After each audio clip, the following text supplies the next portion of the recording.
Art versus commerce. A question for the ages. And the question we deal with today as we return to our Pixar Toy Story coverage on the franchise. My name is Daniel Ehrenberg, and I got over there Logan Biadair. Yeah, hey guys, my name is Logan. I'm just a nice guy over here. Nothing sinister is going on. Nothing dark over here. I smell like strawberries. Yeah. Now, Logan, if you don't know him, he's from Alabama. He didn't grow up with toys. I don't know. That's all I got. That's not true. But you love Toy Story. It's your favorite franchise of all time. Is it your number one favorite franchise of all time? Mm. Yeah, maybe. Maybe. I think it is. I don't feel that anything else has this kind of passion. This is the first franchise we've covered where I feel that anything I say, I'm careful. Like No, don't be. I'm open anything to I say, anything. I feel like I can break your soul. No, Whereas I'm like Beyonce. when I used to do the show with Henry, I felt that way every franchise. Really? Yeah. You think if I go back and listen, I'll pick up that you're like walking on eggshells the whole time? No, but In Three Colors, were you like really nice to those because he wanted to do those? probably. Or The Trip, did he pick that? I was definitely nicer to the Trip than I maybe would have been. Yeah. Okay. I liked those I- movies. I don't feel bad about giving them good reviews. All right, well, I'm telling you right now, I don't want you to ever do that, okay? Oh, is it okay? Does that upset you? Yeah, it does. Don't do that. Oh my god! I feel now. I feel like I've upset you even more than I would have You haven't were upset I me. to say something unnice about I don't know, Jesse or something. I don't want you to is taper your opinion? Is that a thing? Can you Yeah, like taper well, your opinion? I don't want you to like water down any of your thoughts or anything because you think that I'm gonna jump you or whatever. I'm currently tapering off of Paxil, switching to a different antidepressant medication. What does that mean? Like slowly getting off of it? Yeah, so that you don't go through withdrawal. Okay, all right. Yeah. So that's it, gang. That's the update on my mental health. Getting a higher dose of something with some added Wellbutrin. Okay. So all right, today we're covering Toy Story 3 and Toy Story 4 on the franchise. And boy, oh boy, huge movies these were. Both of them. Yeah. Moments in time. And we're going to talk about the long, tortured development process of Toy Story 3. We're going to talk about its place in film history. We're going to talk about where Pixar went from there. We're going to talk about Tim Allen fucking over some more of his friends. Really? We're going to talk. Again? Yeah. We're gonna do that Oh, again? yeah. Oh, yeah. We're going to talk about. Can we talk about how Tom Hanks was like one of the first people to be a big COVID deal? I mean, if you want. I mean, we don't have to. I just wanted to bring it up, I guess, right then. Yeah. I mean, that did seem to be like the moment everyone started to take it seriously, right? Yeah, I was really scared. Well, because you didn't know, like no celebrity had gotten it before then. Now we've been trained to realize like a celebrity gets it, and then they like go into quarantine, and like 2 weeks later they're fine. But like back then, it was like, is Tom Hanks gonna die? In Australia, wasn't he locked in Australia with his wife for like a few weeks? How dare you? His wife, noted actress Rita Wilson. Yeah, in one of the best Curb episodes, The Doll. I watched that episode. That is a good episode. Yeah, It's a great episode. Is she the mom of the kid? Yes. Yeah. All right. So should we get into it? Toy Story please. 3. Okay. I'm pumped. I feel that I have a lot to discuss about both of these films. Yeah, there's a lot to discuss. There's a lot of meat on these bones. Yeah, they're All right. overstuffed with ideas, I feel like. One of them certainly is. One of them certainly is. Maybe the other one not so certainly. Maybe I was wrong about that, actually. Okay. Maybe there's not enough ideas. Yeah, I kind of felt that too. Who knows? Interesting. Okay. Toy Story 3 is the first film we're covering on the franchise today. Mhm. Gear up and He's not in these. Is he? buckle in. Who? Geary? Richard Gere. They never got him. Oh no, man. They didn't get into Gear. What if he? I What don't think Pixar's ever gotten into Gear. Why won't they hire Gear?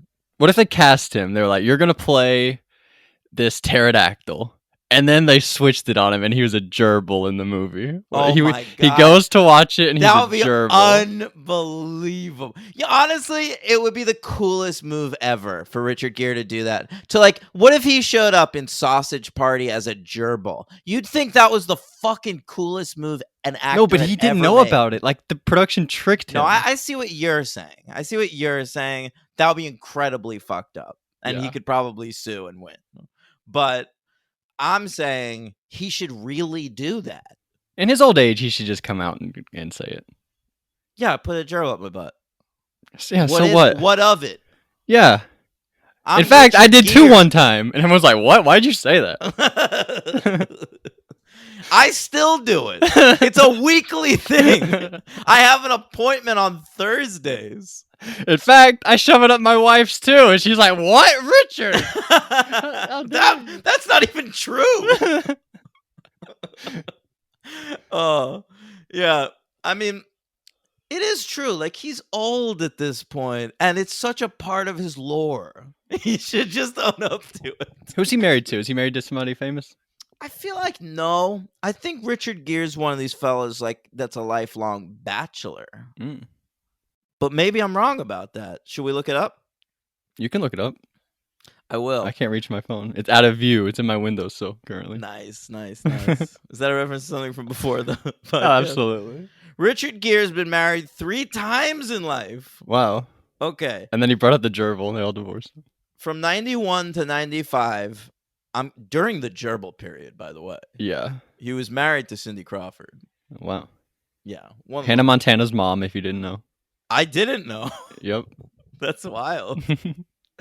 And then from 2002 to 2016, he was married to Carrie Lowell. I don't know. She's a really good actress, and she was also the Bond girl in License to Kill. Is that Brosnan? Right?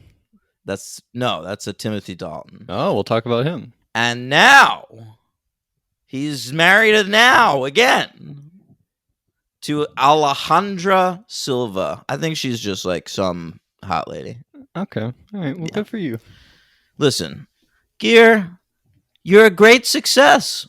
We love all your films. You're a great romantic lead. It is 2022. It is 2022. It is the most sex positive this nation has been Truly. ever. Start All an right? OnlyFans. You'd make more money than you ever did acting. I think Richard Gere could start an OnlyFans today. Stick gerbils up his butt on the OnlyFans. And no one would judge him. Some people would judge him. There would be Reddit forums judging him. But he'd be too It rich wouldn't with be- all that no, money from Reddit OnlyFans would be to into it. notice. Reddit would be into it. I think the people judging him would be the conserves, but who cares about them? Yeah, they're on Parlor anyway, and who cares about that? Yeah. All right. Parlor. I don't know if Parlor is a thing anymore. They're on Truth Social, bro. I don't know Truth Social. That's Trump's. Trump started Truth Social. I think he took down Parlor. Truth Social. Oh, wow. Yeah. Instead of tweeting, you truth. I truth today.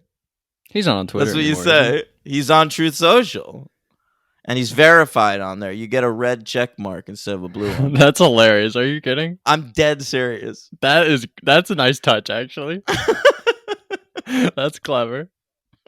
Props to those guys. It's great. All right, Toy Story 3. Let's get into Gere. Yes, Not yes. Richard Gere like a gerbil, but like No. for serious Gere. Okay. So here's what happened. Disney and Pixar were in negotiations in 2004. Disney's trying to buy Pixar, okay? Pixar's asking for a shit ton of fucking money. I'm swearing too much. This is the year of The And- Incredibles, just to set the stage. Well done. And yeah, so they can ask a big amount. They've Yeah. got a lot of IP. They made at this Monsters point. Inc. They made Finding Nemo. They made The Incredibles, or Yeah, they're making The Incredibles. huge company, Mhm. and but they're asking for a lot of creative control and a lot of money. And the head of Disney, Michael Eisner, at this point, since retired, does not want to help them out. Okay, Is Steve Jobs alive? Where's he? Steve Jobs at this point was probably like beating his daughter. Oh, okay. Yeah. So Michael Eisner decides what he's going to do to fuck with Pixar during these negotiations is greenlight Toy Story 3 and block Pixar out of helping. Okay? Yep. So, the first things first, Tim Allen steps right up and is like, "Don't even worry about it. I'll be in that movie." Yeah, the hero. Yeah. Hanks is like, I'm gonna wait and see what the script's like. I mean, I trust Pixar. I don't know about this situation. Tim Allen's like, I'm in. Mhm. Fucking in. I'm ready. Let's do fuck Pixar. Yeah, Tim's all in. Tim's I get all it. in. I know. So they hire the dude, it's like their top straight to video guy to direct Toy Story 3. He directed Lion King 1.5 and Hunchback of Notre Dame 2. So he's a Wow. big name. Yeah. All right. And the idea they have at first is it's going to be Andy is visiting his grandma and the toys are going, and he takes the toys with him. Okay. Mm-hmm. And then they start going missing one by one. And it's like a whodunit. Ooh, I like that. I kind of like it too. I don't know that it can sustain a feature film, like an animated feature film like this, but I like the idea. They have a lot of shorts. Maybe that is one of the shorts. There's one that's like Yeah. a terror short. Yeah. I don't know What that. Terror? Oh, I've seen that. Toy Story of Terror. Yeah. Yeah, it was a Halloween special. I watched that. Is it anything like that? No. There's kind No, of a it's Boy Meets not. World episode like that. Do you remember that episode? Whodunit? Oh, yes, I They're do. like in the school and they start. That's a cool episode. And then at the end of it, Sean, it's all about how Sean is self-destructive. And at the end of the episode, Sean takes the mask off of the killer, and under the mask is Sean. No, I don't remember that. That's like The I'm Empire dead Strikes serious. Back? That's the end of it. Yeah. Wow. And then he like wakes up in detention. The whole thing was a dream. Whoa, that's a whoa. Yeah. Pretty cool standalone episode. It was a good standalone episode. Also, there was like a non sequitur in the episode where Jennifer Love Hewitt was playing herself, and you're like, "Why is Jennifer Love Hewitt there?" And it's because it turns out it was a dream. Wow. Boy Meets World, incredible show. All right, so they shit can the whodunit idea. They can't get that off the ground, and they hire this fella John Herzfeld, who was hot at the time. He had just written Meet the Parents. And he writes this crazy, it sounds insanely convoluted script, where there's something wrong with Buzz. Okay, he's Wow. malfunctioning. Like Esther. Okay? What's wrong with Buzz?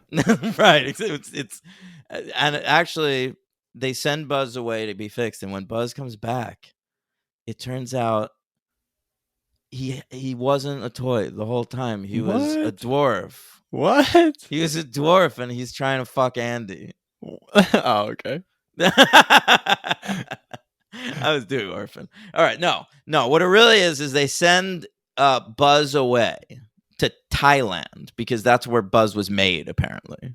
Okay. No, sorry, Taiwan. I wrote this all down. Okay. And then the toys see a news report on the TV where it's like Buzz Lightyear dolls are all bad. Like they're all malfunctioning. And so they're asking people to like send Buzz in, and they'll be replaced with the Buzz replacement that they're putting out, like an exciting new toy named Dax Blastar. Isn't this kind of the Child's Play remake? Yeah. Yeah, it's a little like that. Okay. Dax Uh, Blastar, you said? yeah, that was gonna be a new character. Who's gonna voice him? Do they I have don't anybody? know. I don't know. I don't Okay. think they had anyone in mind. But it ends up Denzel would with have been cool. yeah, I guess so. He could have played Buzz, actually. Denzel as Buzz, that could have been great. Yeah, well, Toy Story didn't realize that it would be good to hire a black person until the fourth one. Is that true? They don't have any black people? I in the don't fourth believe there's Who's a the black single person in the black fourth one? voice. Oh, It's Key and Key and Peele. Yeah, They there's doubled no down. black That's good. people in this entire franchise. I realized watching the third one, like, not only is there no black people in this franchise, but like everyone in this franchise is like an old white guy on the brink of death, Oh, there's some ladies. and a couple of old white ladies on the brink of death. Molly's a young lady. Bonnie's a young lady. All right, easy. All right. I don't know why I said easy. You're taking it easy. You're fine. Okay, so it ends up with the toys like shipping themselves to Taiwan to try and find Buzz. It sounds insane, Yeah, I don't like that. but apparently Pixar ended up liking it and considered that idea for the fourth movie. Okay. Yeah, and so maybe expect to see that someday. If you're But considering that idea for the fourth movie, don't make a fourth movie. I totally fucking agree. I feel that way about the fourth movie. Okay. Pixar finally gets bought by Disney. Okay. Yes, finally. They've come home. Yeah. In 2006. And That's it's the year of Cars, for anybody wondering. It is. It's a great deal for Disney. It's a great deal for Pixar. Not only do they get and for Pixar, Owen Wilson, he was in Cars. Yeah, and for John Lasseter, who gets installed as the head of Disney Animation as a part of this deal. Yeah, great. All right, giving him all the power in the world to wield with those greasy bits, and but part of the deal is that Disney has like the rights to like ask for sequels to like any of the movies up to Cars or something like that. Mm-hmm. I don't know. So they keep Toy Story 3 in development. They decide not to read any of the scripts before putting it into development. The scripts that were already developed, like let's start over from scratch. Let's do it ourselves. Okay. All right. So it's like the whole team gets together. It's Pete Docter, Lasseter, Andrew Stanton, Lee Unkrich. All right. Then Stanton goes off and writes the treatment. All right. And then they give it off to a screenwriter, Michael Arndt, to write the final draft. Yes. All right. Now, Michael Arndt, he was a hot commodity at the time. He had just won an Oscar. All right. And Pixar scooped him up after that Oscar, put him on the executive committee of their bullshit, and started asking him for ideas right away. Okay. What was he the won that for? Oscar. The Oscar was for Little Miss Sunshine. Yes, right. All right. Which was a movie that had been in development for a long time, finally came out in 2006, and was like the sleeper hit of that summer. Abigail what he also Breslin made? was the toast of the town. Who, Michael Arndt? Yeah, he made your favorite Hunger Games, Catching Fire. He did some of The Force Awakens. Yeah, he does he wrote most of Catching Fire. He does a weird thing where sometimes when he's doing like for hire work, he uses a pseudonym. So like he did that with Catching Fire and that movie Oblivion with Tom Cruise. But then he also used his real name for Star Wars The Force Awakens and Toy Story 3. So I don't really know what his fucking criteria is. I don't get this guy. Well, his criteria is you want your name on Star Wars and Toy Story. Yeah, I guess so. But wouldn't you want your name on Hunger Games? Well, yeah, Yeah. I'll tell you what. He has a new one. He's Writing the new Hunger Games prequel, and he's using his real name. Maybe when he did Catching Fire, he was just like, this is kids shit. And now he's like, nah, it's a big deal. You see this cast? Hunter Schafer from Euphoria, probably your favorite cast member. One of them. Dinklage, Peter Dinklage is in it. Viola Davis, Rachel Ziegler. You saw West Side Story, didn't you? No. You didn't see that? Jason Schwartzman, Yep. Eh, few other people. It's a pretty exciting cast. I'm with you. Yeah, you know, this guy was born, by the way. Guess his birth date. Michael Arndt. What's his birth date? September the 11th, 1965. Oh no. Yeah. It's a sad birthday that year. He's got it coming up.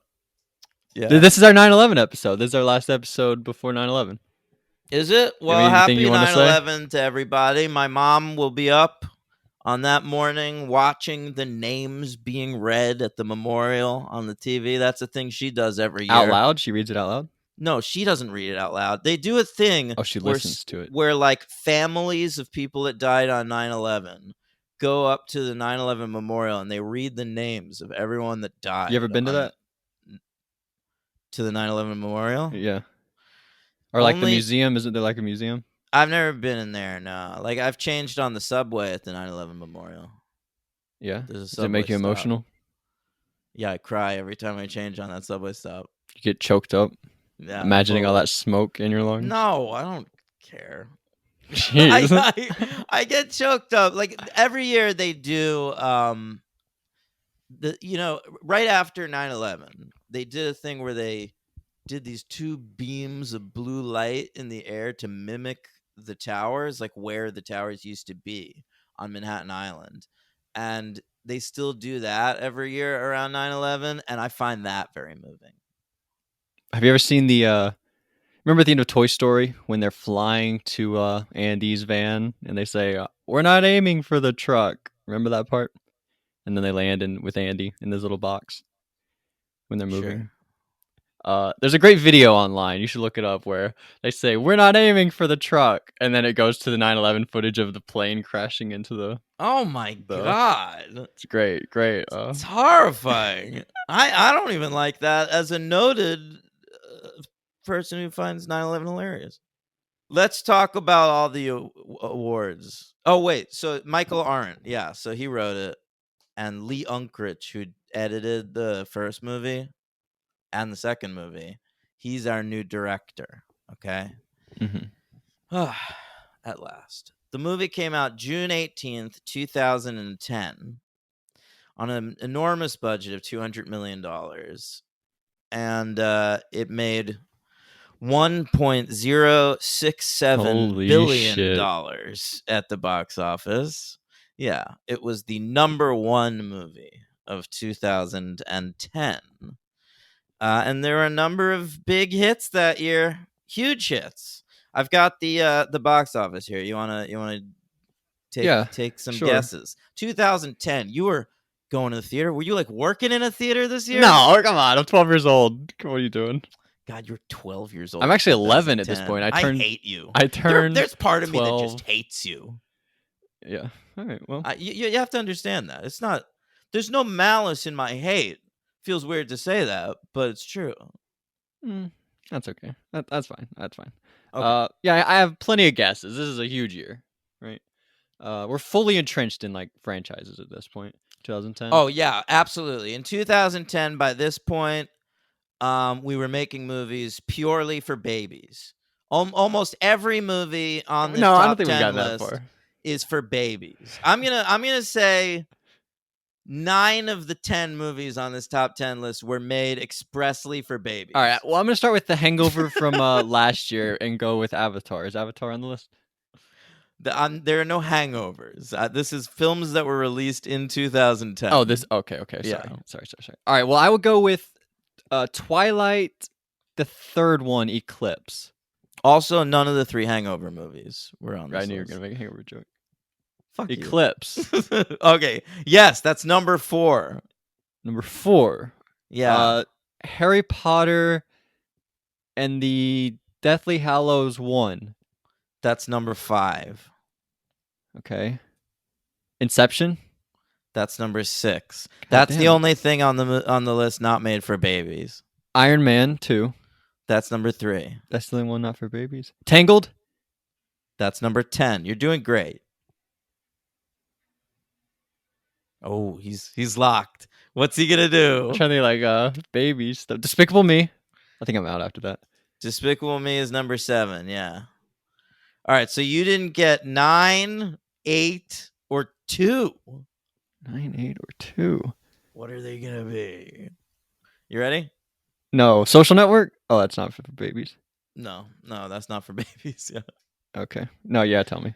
Number 9, How to Train Your Dragon. Yeah, I would have never got that. Yeah. Number 8, Shrek Forever After. Yeah, okay. And number 2, Tim Burton's Alice. Oh, yeah, okay. Okay. Huge year. Huge year. And what a year for Toy Story 3, nominated for so many awards, so beloved by critics. You know, I wrote this down. It ranked number 4 on Cahiers du Cinéma. Which is Are you what? familiar with them? No. Okay. So there's this French like journal for film, for like the worst film nerds, okay? Mm-hmm. Like the most worst pretentious film nerds are obsessed with this, okay? And it's Cahiers du Cinéma. Mm-hmm. I'm not pronouncing that right, but that's how I say it in my head. Okay, so every year at the end of the year, Cahiers du Cinéma, they release a top 10 list of their favorite movies of the year, and this top 10 list holds a lot of weight with certain people. Okay.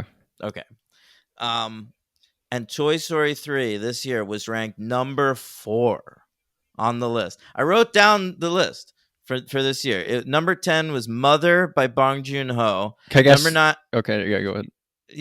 Let me just run through it. Okay. Number 9 is a fucking Kazakhstani film I've never heard of. Number 8 is The Social Network. Number 7, wait. yeah. Number 7 Black Swan. Where's Black Swan? It's not on there. Oh. 7's a Portuguese film I've never heard of. Number 6 is A Serious Man. Number 5 is Fantastic Mr. Fox. Number 4 is fucking Toy Story 3. Wow. Number 3 is Film Socialism by Jean-Luc Godard. Number 2 is Bad Lieutenant, Port of Call, New Orleans by Werner Herzog. And number 1 is Uncle Boonmee, Who Can Recall His Past Lives, which was a film from Thailand that year. Wow. Yeah. So a lot of clout in the critical community at this point for Toy Story. Well, I'll say this is not 100% on Rotten Tomatoes like the other two. 98% this one is. Yeah, I So they think didn't it's quite get because there. it's too smart. Like some dumb probably didn't get it. Yeah, you think that's what it is? I this was the first movie like that we've covered in a while where like I looked at the people I follow on Letterboxd and I got annoyed at people that gave it a bad review. Really? Like I texted a friend of mine yesterday, like, what the fuck? But by bad, what do you mean? So a friend of mine Like a who's 3-star listener of the review? podcast gave I noticed he gave Toy Story 2 gave Toy Story 4 4 stars, you know? Mm. And I was like, that seems high to me. So let me not to spoil the rest of the show, but let me see what he gave the other ones. And I saw that he gave Toy Story 3 2 stars. Wow, that is low. And so I texted him like, that might be your dumbest fucking opinion, asshole. I didn't say it like that. I was nicer. But I've like learned not to be that guy. I'm still that guy sometimes. I was Yeah. that guy to you like maybe 10 minutes ago. What about the first ones? Where did he rank those? He loved them. I think Toy Story 3 was his least favorite. Okay, yeah, that makes sense. Yeah. Well, Okay. Well, I take it's your favorite. Listen. The Toy Story franchise to me, I'm not going to tell you where they rank, but Toy Story 3 is number 1 and Yeah, I can guess. whatever is number 2, there's such a wide gap. That's great. Whoa, you love this movie. This is on a different level. Well, you gave the This- first one 4 stars. This one's, I'll say it right now, this is a 5. Okay, I can't wait to get Yeah. into this. And this is a big time 5. Like I gave this movie a 5 on Letterboxd, like when I was just going through and rating everything.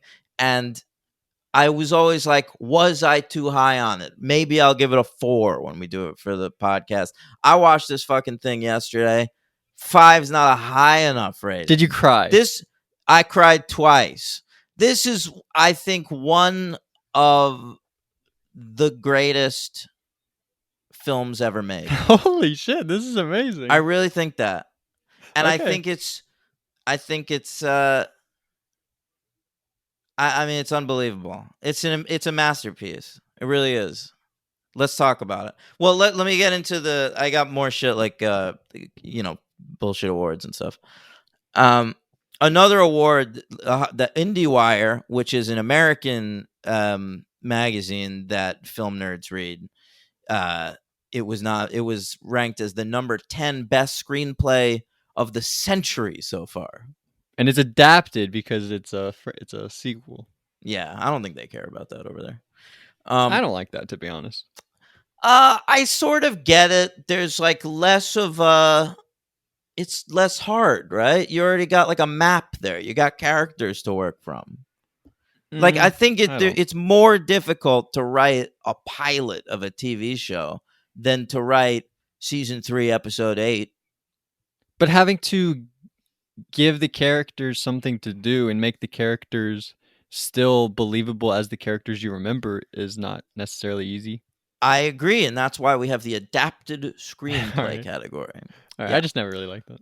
I know you don't. I used to be like you, Logan, and maybe you'll evolve over the years. I hope so. I hope so too. Yeah, like the X-Men. Mm-hmm. Okay. The Oscars nominated this bad boy for Best Picture. Or a Pokemon. Up. What? They evolve.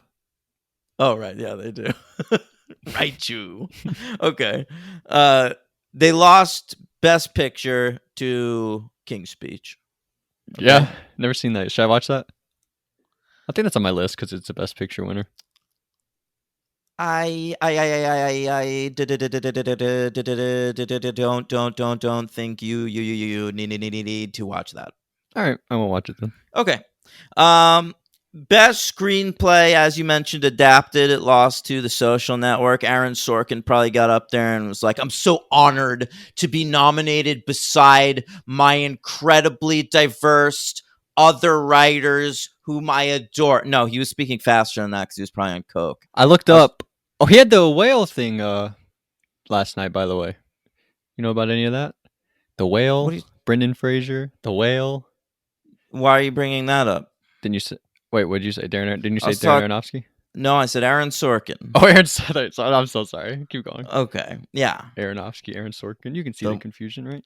Nope. No. I did some research, by the way. The only other animated movie to be nominated for adapted screenplay. Any guess? Oh, I love this.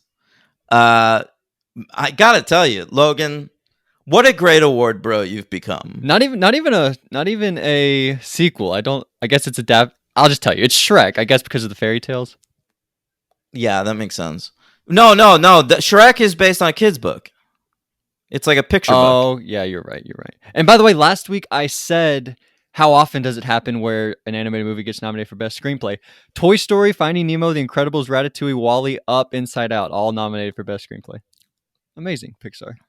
Yeah, Pixar's incredible. They were just like all of them, except for Cars at the time. Murderer's Row. Yeah. Logan, we will always be the listeners' second and third favorite award bros, but I'm glad to have you here.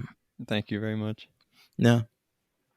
I hope maybe you've eclipsed me. Maybe you're number 2. I don't think that's And if you're not, I hope that happens for you someday. I think if you start doing the MTV song, I think you jump back ahead of me. If you want to do this, that's yours. That's yours. Okay.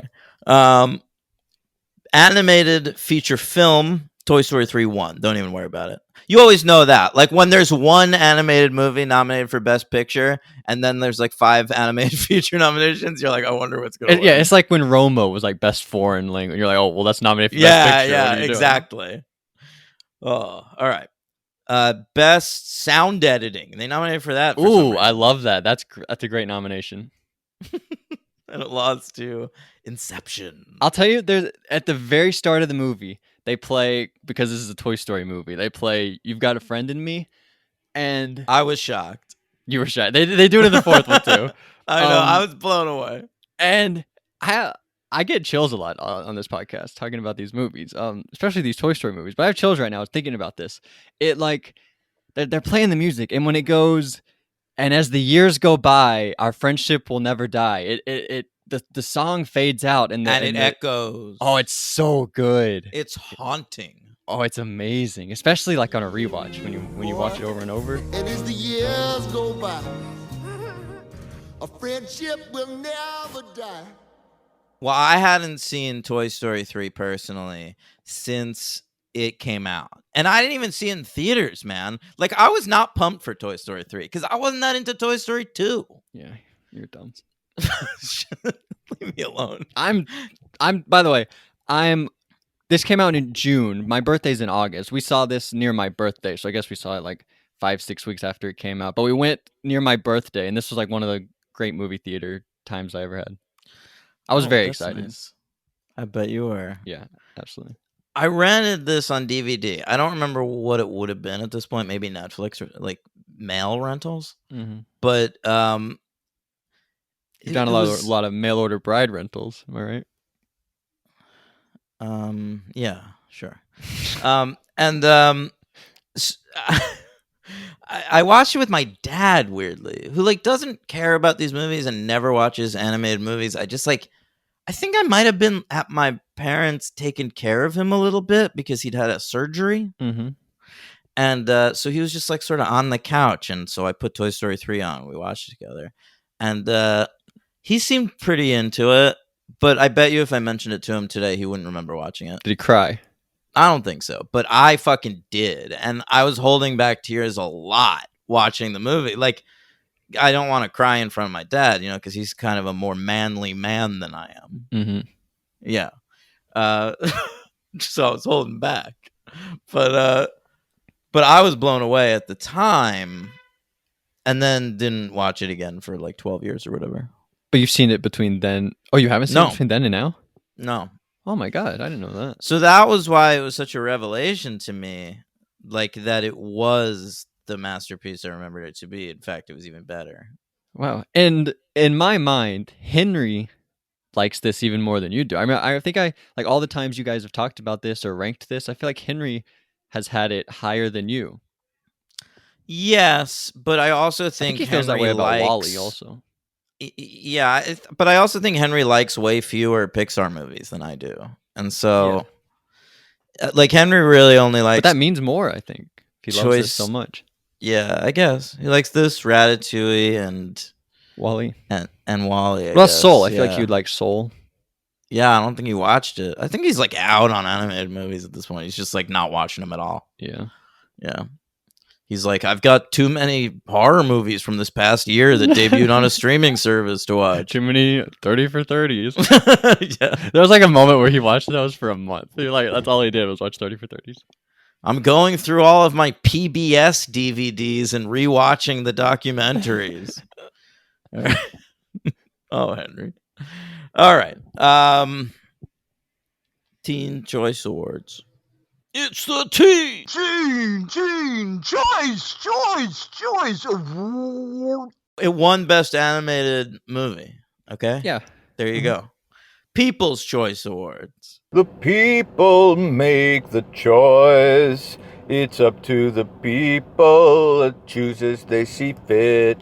Fitbit choosing the People's Choice Awards. It's the choice awards to the people. Won Best Family Movie. And was also nominated for Best Movie straight up, but it lost to Twilight Eclipse, man. It was Twilight Mania. Yeah. Did I tell you, by the way, the animated Best Picture nominees? There's only been 3 of them, ever. What do you mean? Animated Best Picture nom? Oh, Best Picture that have been... I'll tell you what they are right now. Yeah. Beauty and the Beast was the first one. Mm-hmm. That was a big deal. Mm-hmm. Then this. There wasn't another one until this. That's not true. Oh, shit. Right before this. Pixar's outing right before this. It was Pixar too? Yes. Was it WALL-E? No, it's right after that. It's Up. They nominated Up. That's pretty crazy, right? Yeah, Up was a little bit overrated at the time just because of that opening it's sequence. Still overrated. People love that. I don't get it. It's because of that opening sequence. Yeah, I guess I do get it. It's so good. Like it's one of the best things they've ever animated, but it's just not that great beyond that. There's a lot of talking birds and shit. Dogs, yeah. Yeah. Blimps. The blimp Yeah, I doesn't don't like talk. all. Yeah, but I don't like the blimp. Golden Globe Awards. It's the GGs, the Golden Globes. It's the Hollywood Foreign Press, mostly French. One best animated movie. And it's not like it was like a weak year. Like there was Tangled. And there Tangled was- is kind of a masterpiece too. people seen think of Tangled? that as like a classic. I've never seen it. It's better than Moana. It's better than Frozen. Better than Moana. I think so. Yeah, it's close. I think those two are better than Frozen. I think Wreck-It Ralph is maybe better than Tangled. I love Wreck-It Ralph. I've never seen that. We'll cover that. There's a sequel to that. Yeah, I know. Ralph Ra- breaks the he- internet. Yeah, he I saw sure it. did. I liked it. Not excited to see it again though. John C. Riley plays Ralph though. He's great. You love John C. Riley. Come on. I feel like you're on a roll. Do you want to talk about Wreck-It Ralph more? Yeah, kind of. Okay. Golden Sarah Globes. Silverman. Come on. Oh my god, I know Sarah Silverman's in it. She's yeah. great. She is great. Yeah, so it won Best Animated there. BAFTAs. This is a British film. It's okay. Oh no, sorry. It was nominated for Best Screenplay, but again, that sucker Aaron Sorkin took home the trophy. Wow. And it was nominated for Best Visual Effects, weirdly, and it lost to Inception, and it won for Best Animated Movie. Speaking of Okay. Aaron Sorkin, did you know The Whale had the premiere last night?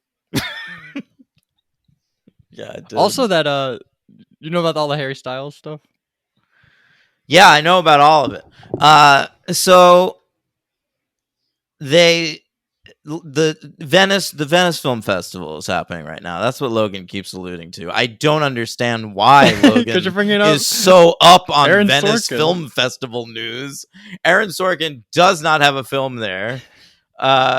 But yesterday were the premieres of Don't Worry, Darling by Olivia Wilde and The Whale by Darren Aronofsky, which received a 6-minute standing ovation that Brendan Fraser cried during. Don't Worry, Darling, of course, famously, both the director Olivia Wilde and the star Florence Pugh have both fucked the male lead Harry Styles. And there's lots of drama there. I saw the seating arrangement, which excited me. Yes. That was It was Olivia Wilde on the left. Okay. Far left, yeah. Far left. Then Chris Pine between them as a buffer. Then Harry Styles in the middle. All right. Then some random girl as another buffer. Okay. Then Florence Pugh. So there was a buffer situation. Also, did you happen to see when Harry Styles sat down, he spit on Chris Pine's dick? Yes. I You think, did see this. Yeah. I felt like it was a fucking mirage. I think the consensus is that he did not spit on him. He did. No, I think everyone has come to terms with he did not. Logan, I have seen a slowed down series of frames. Wow. So you're more caught up on this than I am. Okay, listen. I was I'm enjoying the up Brendan on it. Fraser ovation more. I was interested in the magic loogie. Yeah. And what I found, you can see spit in the air. What if there's a second Okay. spitter? What if it's not Harry Styles? There's no second spitter. Okay. It comes out of Styles' mouth. It goes. What if it was right- Julia? You can follow Chris Pine's eyes. He sees the loogie. He follows it through his crotch. He looks back up at Harry Styles as if to say, "What the fuck was that?"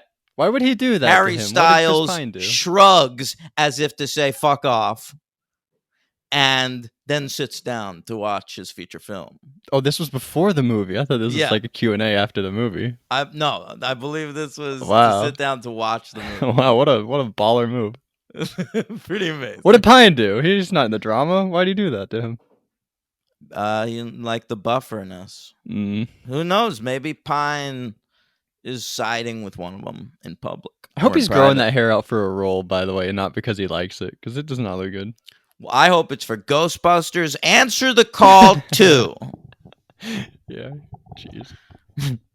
Okay.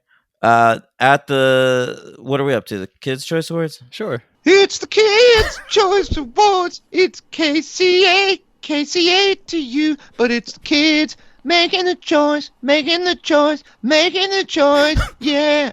It was nominated for Best Animated Movie, but kids are stupid, so they gave it to Despicable Me. Mm. And Tim Allen and Tom Hanks both nominated for Best Voice, and they lost to Eddie Murphy as the donkey All in right. Shrek 4. Okay? Yeah. Donkey's got layers! I would have gone Zachary Levi for Tangled. Ooh, I like that choice. MTV Awards. Let's hear that theme. I want my MTV. Yeah, this is the last one. Oh no, it's not. I skipped one by accident. Sorry. At the MTV Awards, they had one nomination.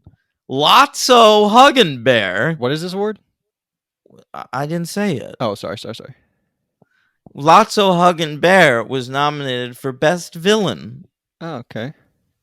and he lost to Tom Felton. What? for Deathly I was actually Hallows thinking 1. Voldemort, and then they go with Tom Felton. Tom Felton, yeah. What? That's so stupid. They thought he was hot at the time, I think. Why is he the villain? That is so dumb.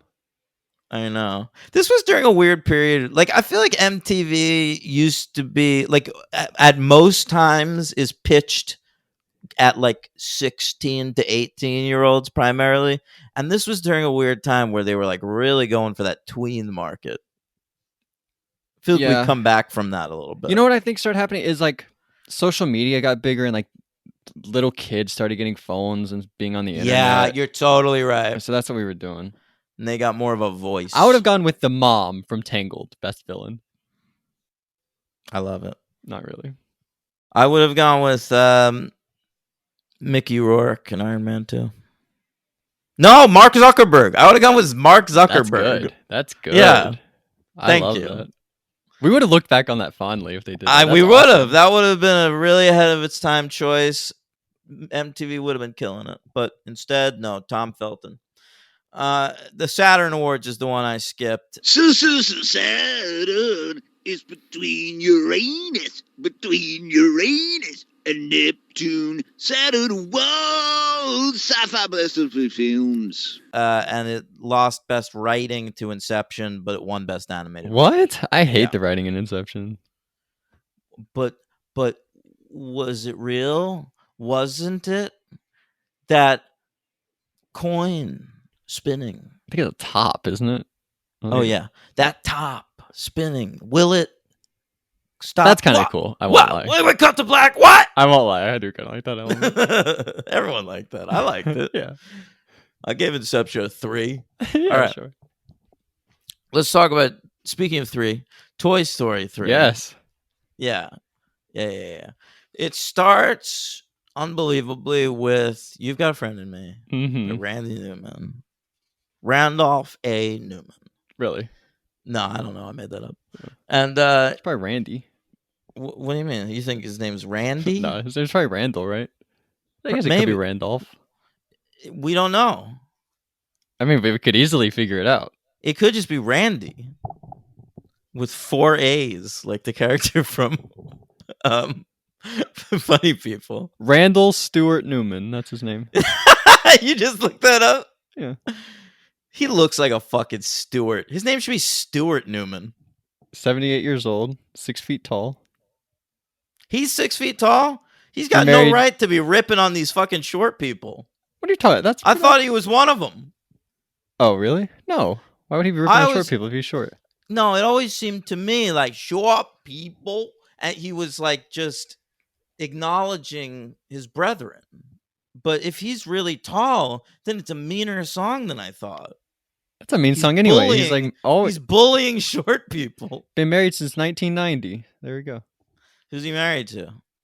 Gretchen Priest, Who's film that? producer. She's a film producer. What she produced? Jeez. Better Call Saul, Severance. Holy shit! Now I'm just reading about Oh Randy no, I Newman. made that up. Why would you make that up? That's different. That's just saying IMDb dramas. Okay, let's reset. Yes. Oh, so this movie starts with another one of these fantasy toy sequences. Andy's playing with the toys, and we're seeing it as Andy's imagining it, okay? And it's an old west train action sequence, right? Yeah, well, it's basically the first movie, but come to life. Is it?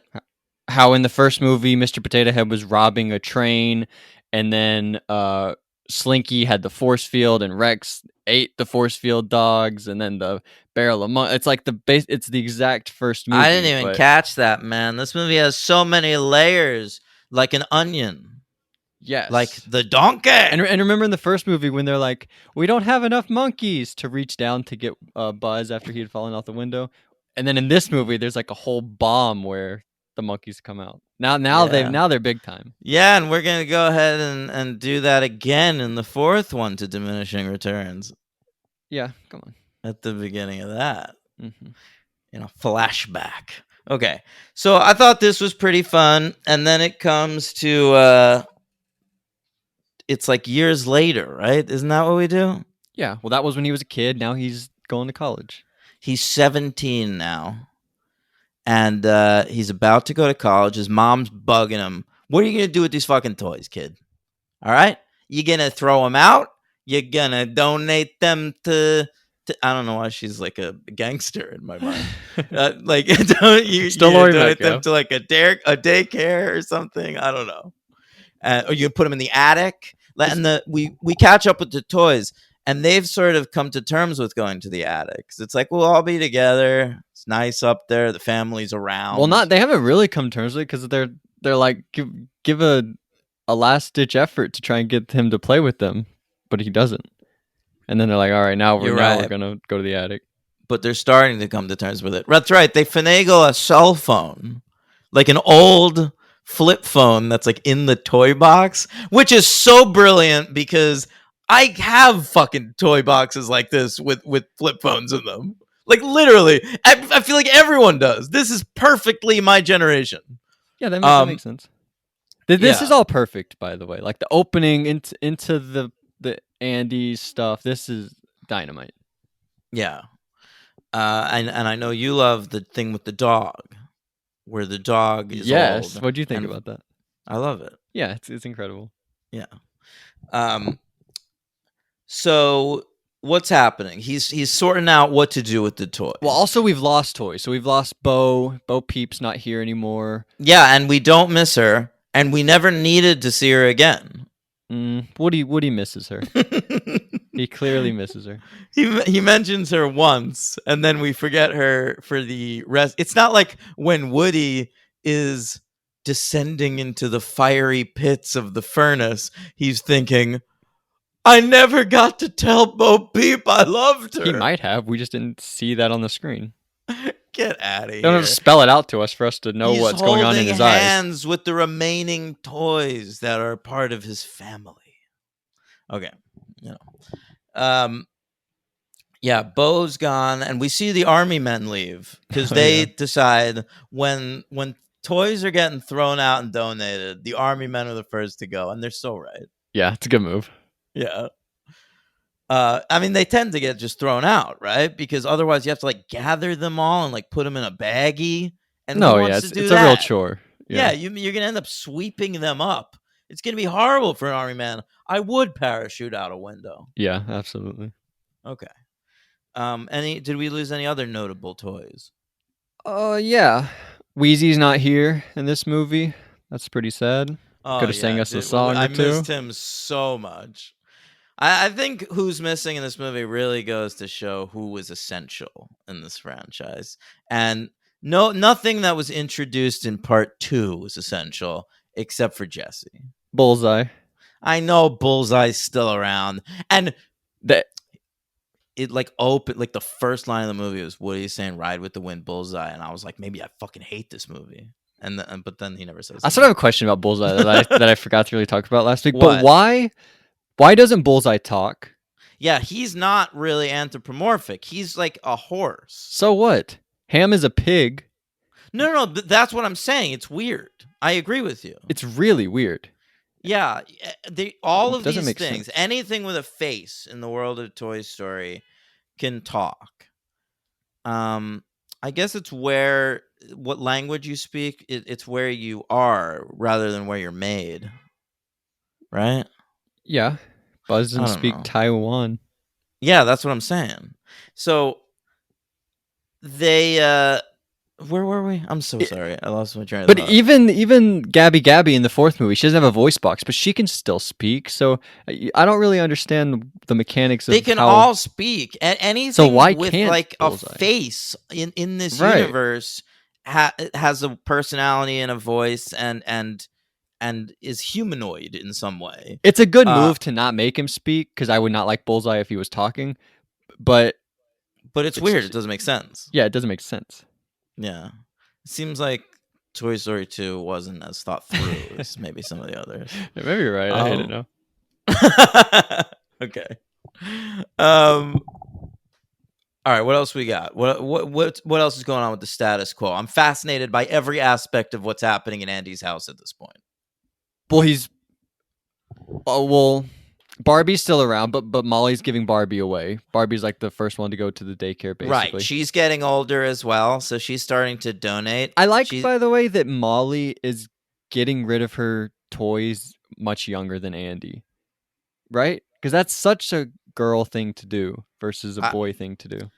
I don't know. Maybe. I never really thought about that. I guess I just figured because Andy's doing it, she's going to do it too. I just feel like girls are quicker to give up their toy. They just mature faster and give up their toys faster than boys do, I feel like. Yeah. They're quicker to give up on things, I find. I'm sorry. This episode's gonna get sad, though. By the way, that's okay. All right. Tell me more. Like, does he have a car? No. Yes, he does. Actually, he does have a car. He's got like a blue car, nice little blue car. By the way, same Andy as the first movie, and I think he's great in this movie. You think? Wait, this is the same Andy? They got the little boy who played Andy in the first one to come back and do him as a 17-year-old? Yeah, that's what IMDb said. Also, Sid is back. You remember Sid? Where's Sid in this He's the movie? garbage man that's like playing the drums at the start Are of the movie. you fucking... Is he the one that puts Lotso on the truck at the end?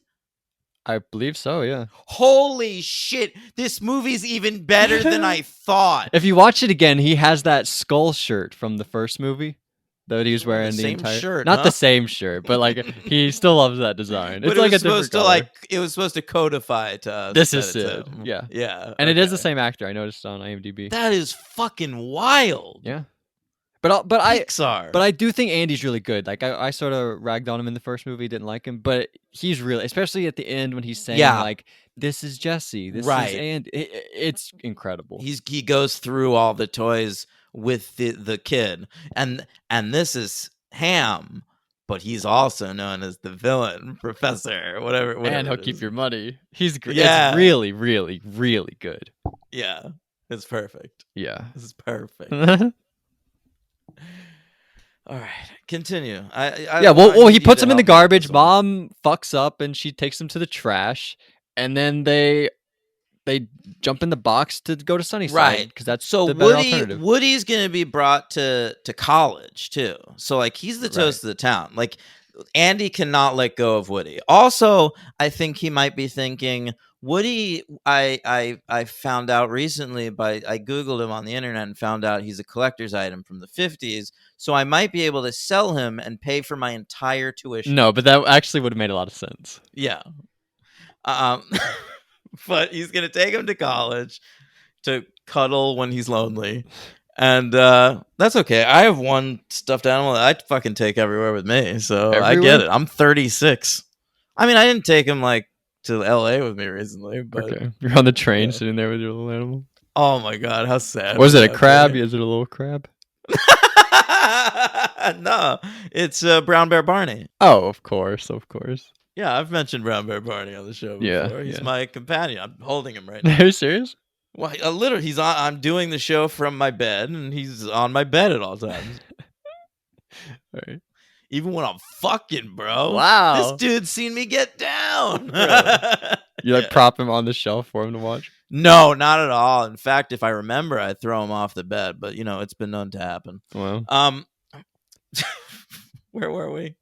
All right, so, but Woody is such a good toy. He's such a loyal toy, loyal to Andy, loyal to his friends, and you're loyal, Logan. I feel like you've taken a lot from Woody in life.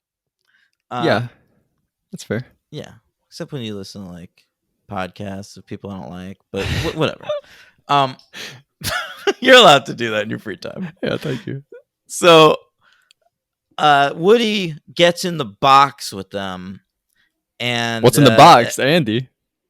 I mean, Woody. What's in the box, It's Woody? not Andy, Take two. What's in goddammit. the box, Woody? I'm gonna edit that. So they're in the car, and the mom is driving them to Imagine Sunnyside Andy in to the be box. donated. I love what Woody says when the car starts to drive away. Oh, it's gonna be forever until we get back. Is that what you said? Yeah, it's foreshadowing, and it is gonna be forever because at Sunnyside, she takes the box out, donates all the toys, including Woody. I almost said Andy because you fucked up before. And I love the reaction. They say, "New toys." That's great. I Oh, always you love mean the that. other toys? Yeah, when they dump them on the ground, they're so Yeah. excited. Yeah, I like the conversation the mom has with that lady. Like she hasn't seen her in a long time because like the kids had graduated like years ago. Yeah, at it's this Bonnie's point, you mom. know? Yeah. Oh yeah. It's setting up the thing later. What an elegant screenplay. All right, and And it's also, by the way, setting up.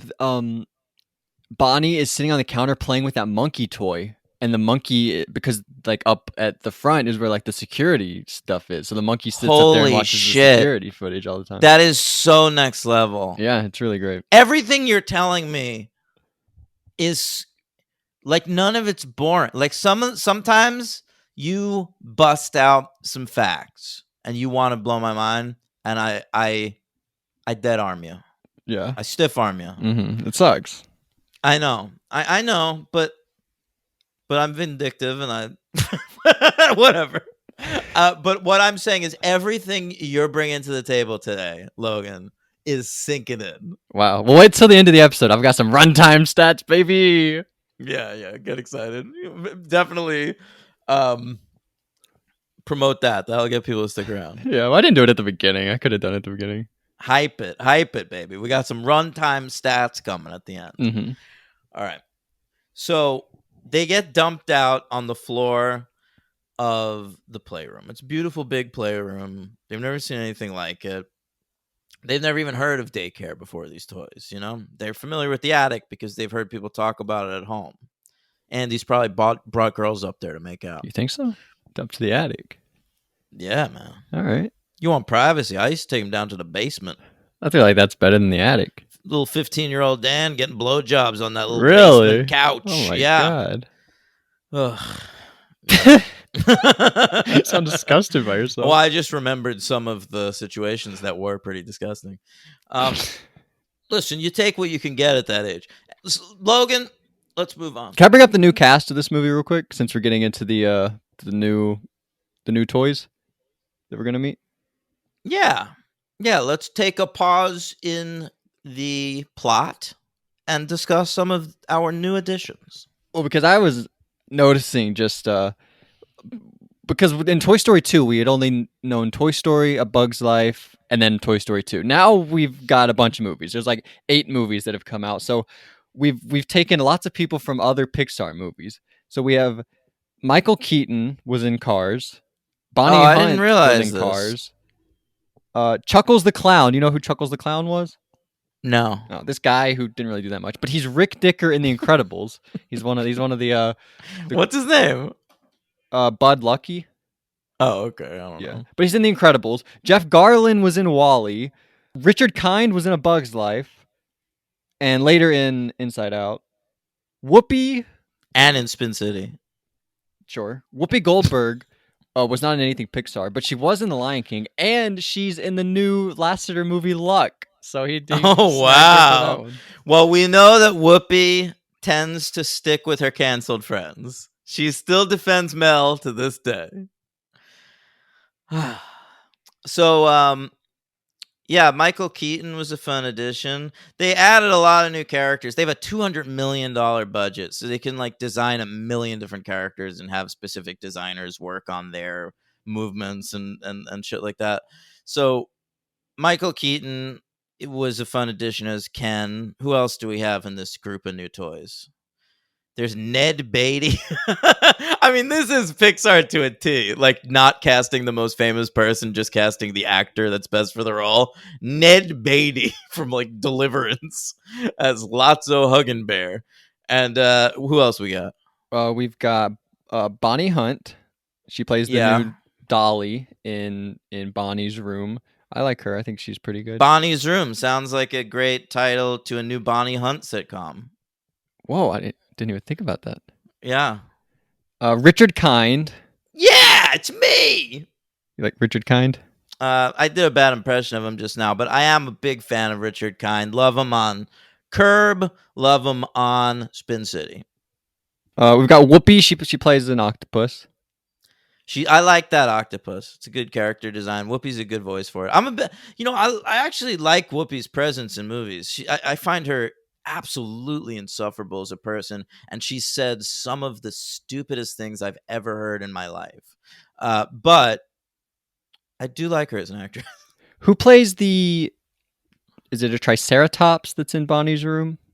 Oh yeah, it's Kristen Shaw from Flight of the Conchords, and she's actually a big voice now. Like, she's Louise on Bob's Burgers, and this predated that. So Toy Story 3 saw that her voice. Yeah, she's in like tons of voice stuff. Yeah, she must be really good. She is, because she's got a real wacky voice. Like, you hear her talk, and you're like, a human shouldn't talk like that. Yeah, she's really good, I think. And her and Wallace Shawn are like perfect, like zany dinosaurs. I got news for you. I would pay money to watch them have sex. Wow, you'd pay so much money to watch people have sex. You can like get on the internet and do it for free, right? No, but you go on the internet, you watch like hot people with like big boobs and giant dicks. Fuck, I want to watch Wallace Shawn and Kristen Shaw have sex. As an adult, knowing they it's just like their work and they don't give a fuck about it, Yeah, and most of them are doing it to like pay for their meth addiction. Yeah, exactly. Yeah. Anyway, it's a bummer, man. I used to sometimes when I liked a porn star when I was younger, I would Google them, and it always just led to finding out they're dead or like they're hooking in Las Vegas or something.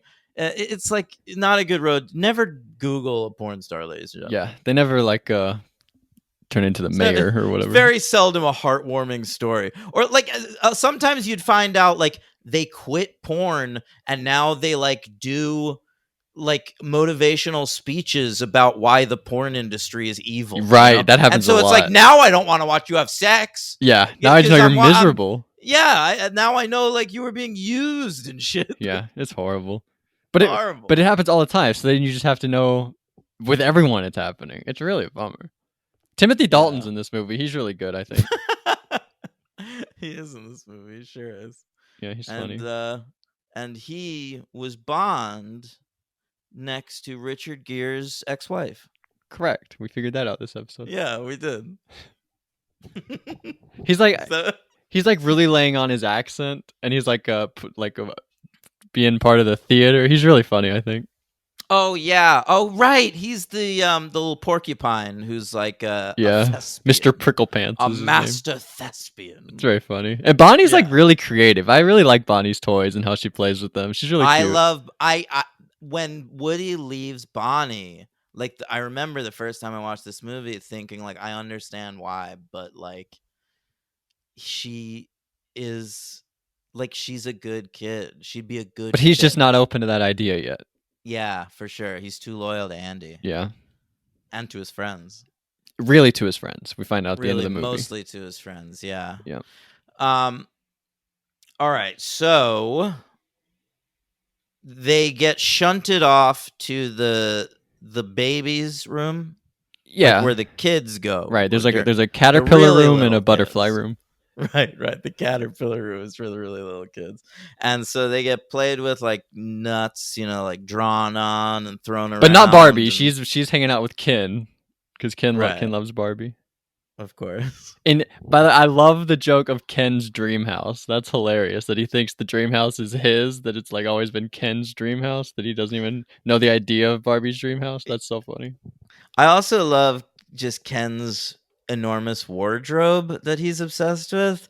There's one moment where Barbie is impersonating Ken to get something from Richard Kind. Yes.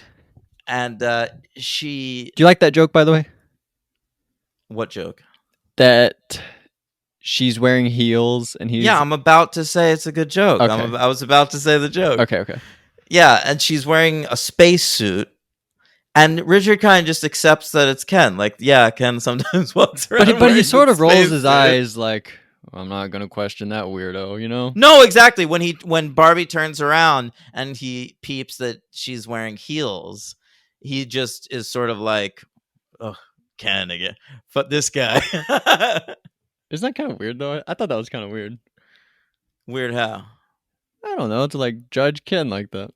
Oh, for fuck's sake. And then at the end of the movie, did you notice the end of the movie? During the credits, they're like writing to each other back in the Sunnyside, and they get a letter, and they think it's Barbie's handwriting, and then it gets to the bottom, and they're like, "Oh, it's Ken's handwriting. He writes like a girl." Oh, I didn't notice that. And they do another one at the end, yeah. That's funny. I mean, that's maybe not the best. And they all make but a weird face, like, "Oh, what does that mean? Does that mean he's gay?" It's weird. It's really It's a lot of weird. gay panic, These are straight men making this movie. I don't think a woman was allowed to work on a fucking Pixar movie until like last year. Yeah, until Rashida Jones came out for Toy Story. Yeah, exactly. Yeah, we'll talk about that soon. That was a controversy packed.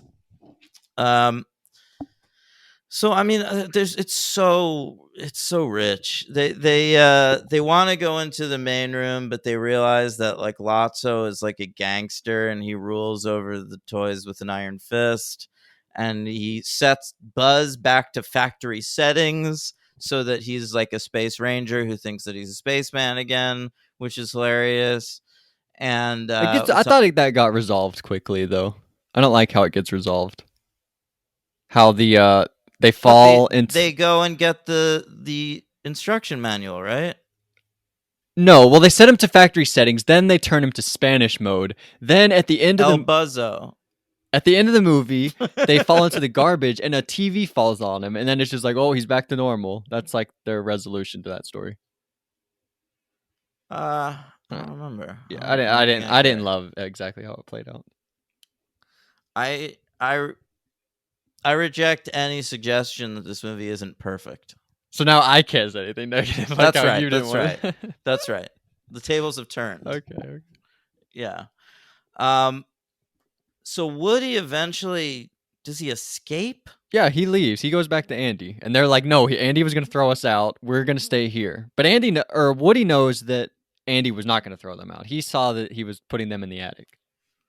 Yeah, and then eventually the toys know that too, because we do a thing in this movie where Mrs. Potato Head. Yeah, I feel like they came up with this idea between Toy Story 2 and Toy Story 3 that the potato heads would be able to like see around shit using their eyes. That 'cause happens they're in Toy Story 2. detachable. Does it? Okay, I don't remember. Whenever they get to Woody with Jesse and the prospector, he uses his eye to look around for Woody, and they see them like tickling him, and they think that they're fighting him, and they're like, "Oh, we gotta break in." So it does happen in Toy Story 2. Who could forget? Who could forget? Yeah. And but so they do it a lot in this movie. It's a real device, and not only that, but Mrs. Potato Head, it's set up at the beginning of the movie, has lost one of her eyes. It's somewhere dark and dusty.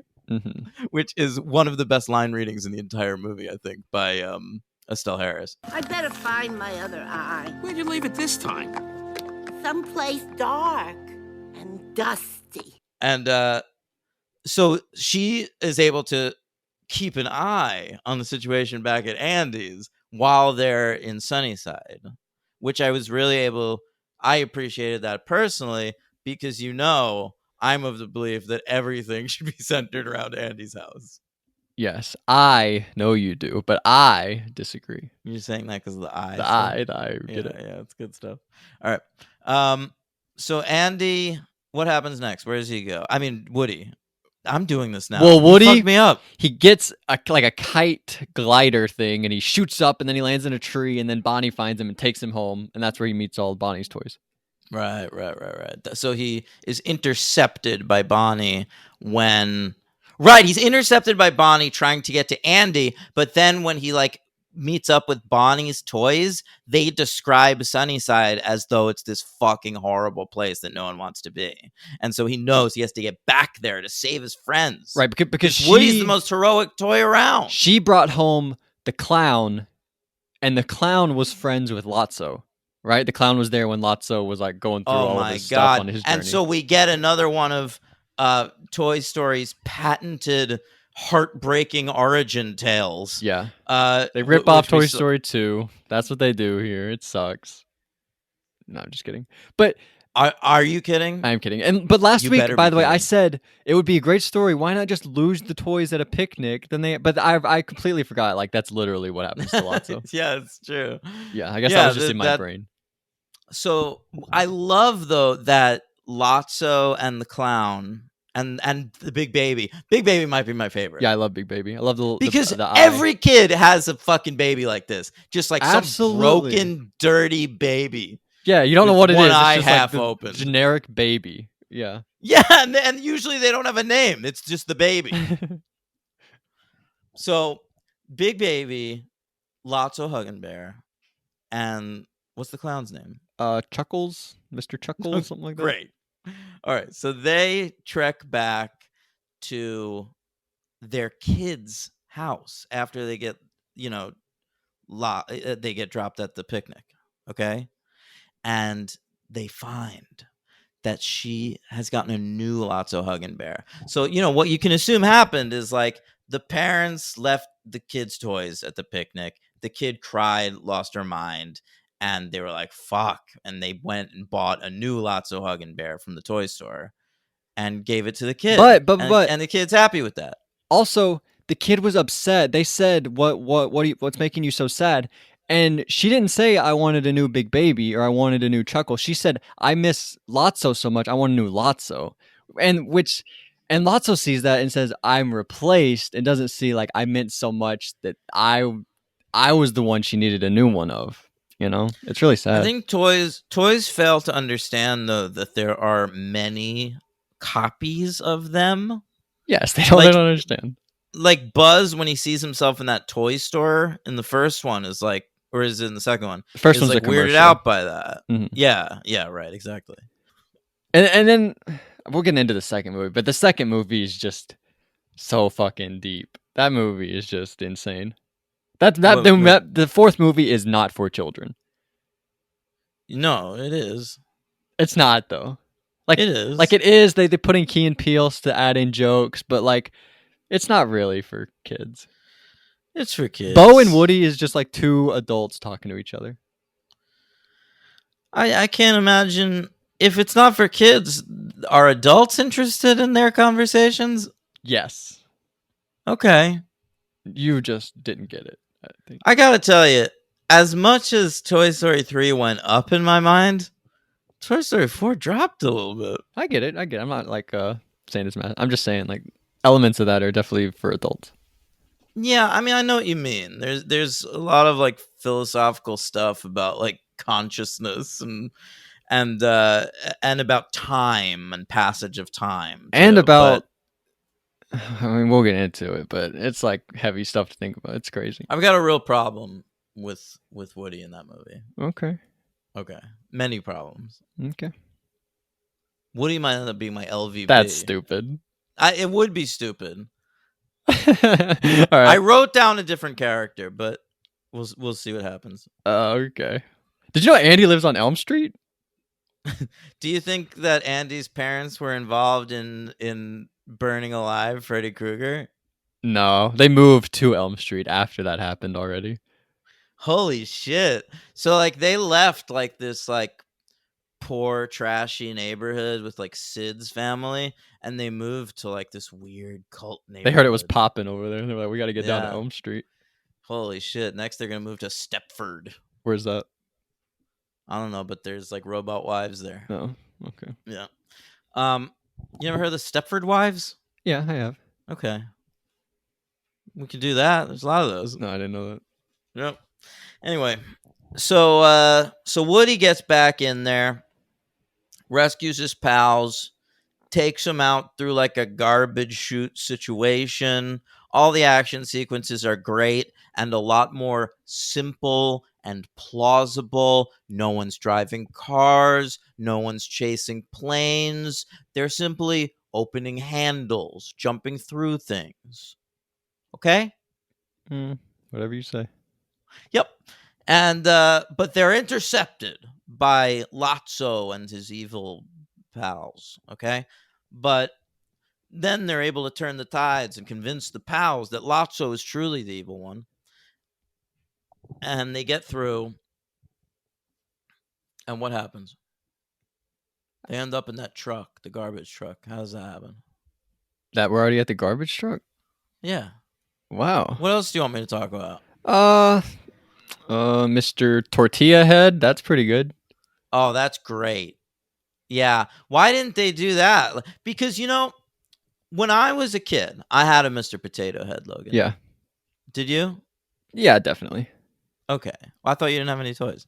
I don't have any like that I loved. Can I tell you a Weird toy that I guy. had? I had like, do you remember Jurassic Park 3, the character Billy? The fucking loser that's like Sam Neill's like teaching partner. Yes. Well, when I was a kid, I liked that character. And so I had a little toy that was a turtle that had like little Velcro arm straps. And so I would hold the little arms together and jump off the sofa and pretend like I had a parachute and that I was Billy. So I didn't have any Billy toy, but I would pretend like I was Billy and my turtle was a parachute. That was what I did for fun. That is one of the saddest fucking stories I've ever heard in my life. So Billy, one of my childhood heroes. Dude, Billy sucked. I liked him. He had a parachute. He like kicked pterodactyls. He was cool. Isn't he the one that Sam Neill thought was a dinosaur when he was sleeping? Did he think he turned into the dinosaur? I don't remember that part. Something like that. Yeah. Oh my god. Oh, Toy Story 3, a much better threequel than Jurassic Park 3, in my humble opinion. Yeah, I'd agree with you. Yeah. So I had a Mr. Potato Head as a kid, and my mom used to tell me that when she was a kid, they didn't give you like a little plastic potato. Like you bought a bag of the features, and then you were supposed to just get a potato. Are you serious? Yes, my mom's old, and I never knew this. stab the potato with like the eyes and put them where you want it. So there you go. All right. So what I'm saying is like this was always a part of the Mr. Potato Head character. That he can turn That he into can anything. do this. Like the features are what makes Right. him him. I like that. And then he turns Yeah. into a cucumber later. That's good. Yeah, I love that. Yeah, Mr. Potato Head loves it too. Yeah, she sure does. Man. Okay.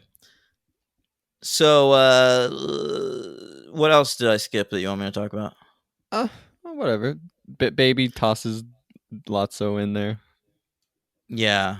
The big baby comes through in the end. That's pretty Darth Vader-y. Emperor-y. Who?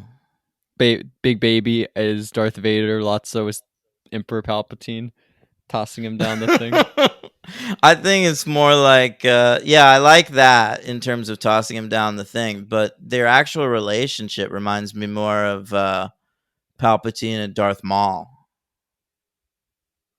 I think Big Baby might be the Darth Maul of this franchise. What was the difference between Maul and Vader? They're sort of the same thing. It's just the vibe I got between them. Maul, I think Big Baby should show up in Toy Story 5 with like spider legs. Yeah, that'd be good. Yeah, that would be great. But nothing happened to Big Baby. Big Baby, I guess, is just still at Sunnyside.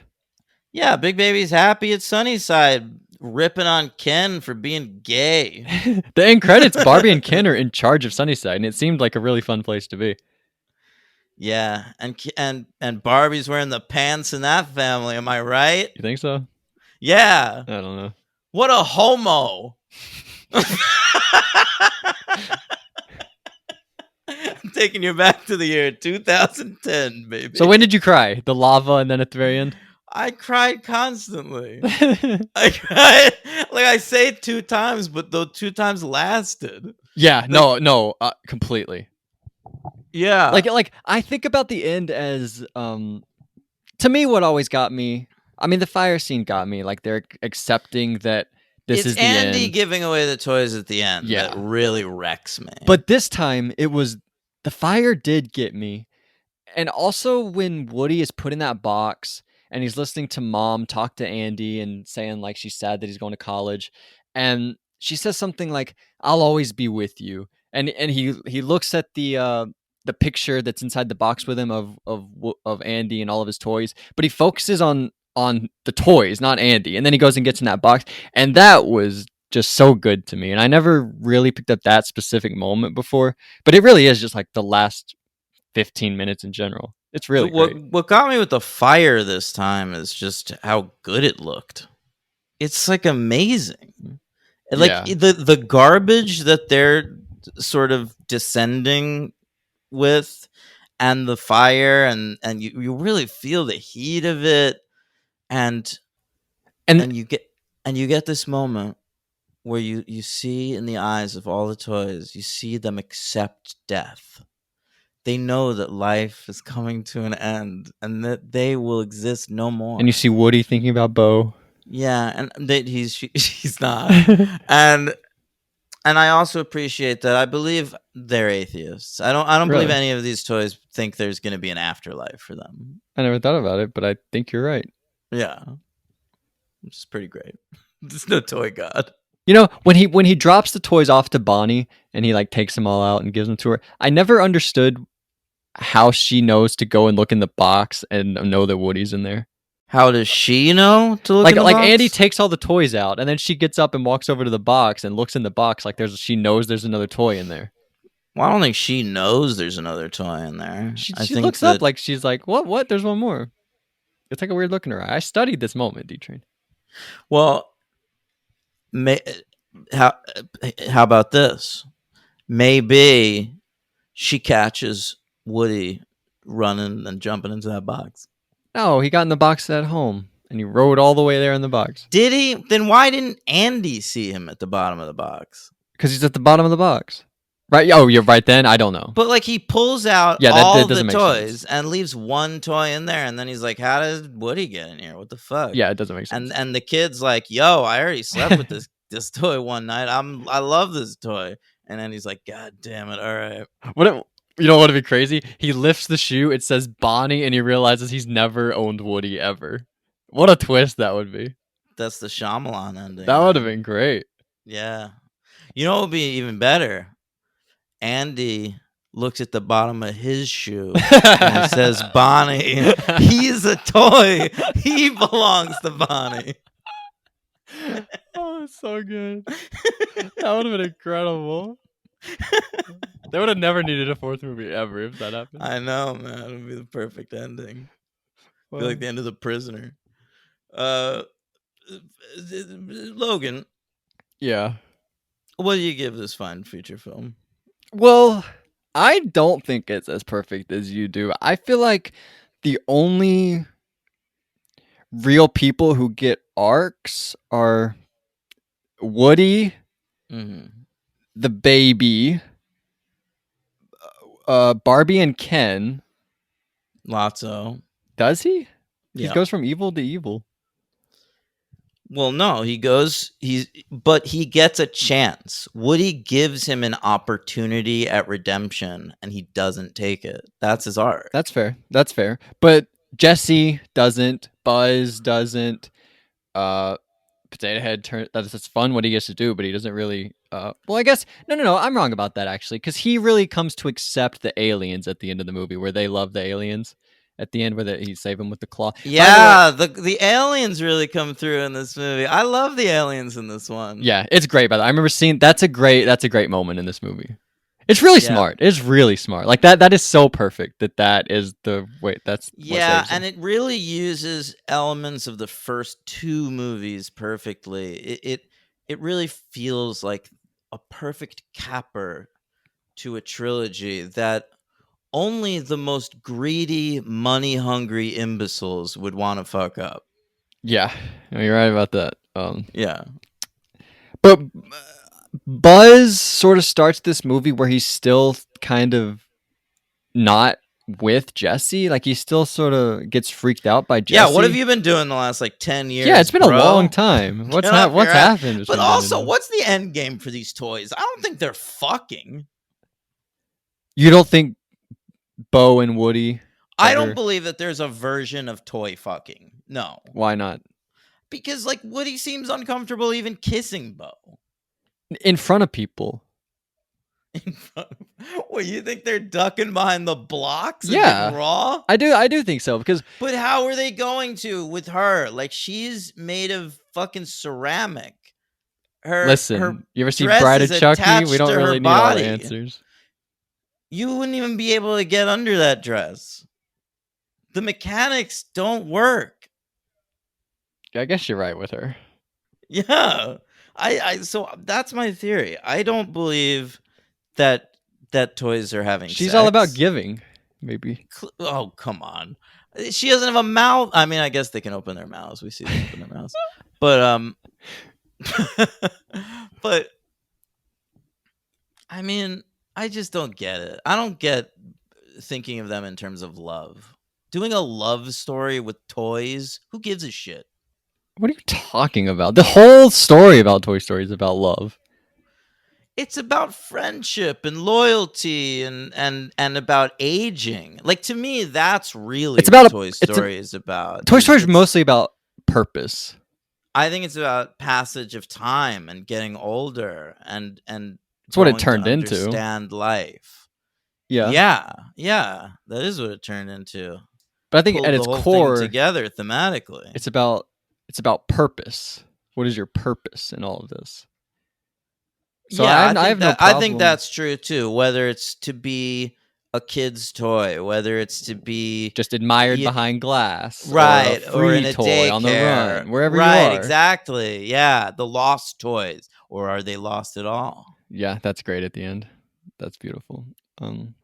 I give it 5 stars. I don't think this is as perfect as you say. I wish Buzz had more to do and Jesse had more to do. Here's why I don't wish Buzz had more to do. He's Tim Allen. Okay. So I like him less than a lot of the other toys. I like Buzz less than Rex and Ham and whatever. So give Buzz less to do. And frankly, switch Buzz to Spanish for part of the movie. Great. No, that's a good move, actually, switching him to Spanish. And maybe you're actually right, giving him... I don't think he needs more to do in this, but Jesse needs more to do in this movie. And Buzz needs more to do in the next movie. Definitely. Jesse only needs more to do in this movie because you're such a Toy Story 2 guy. To me, Jessie gets her arc in Toy Story 2, and that's the most recent Toy Story movie. Toy Story 2 is the Jessie story. We don't need a lot of Jessie in Toy Story 3. But aren't all of these the Woody story? Yeah, because Woody's our protagonist.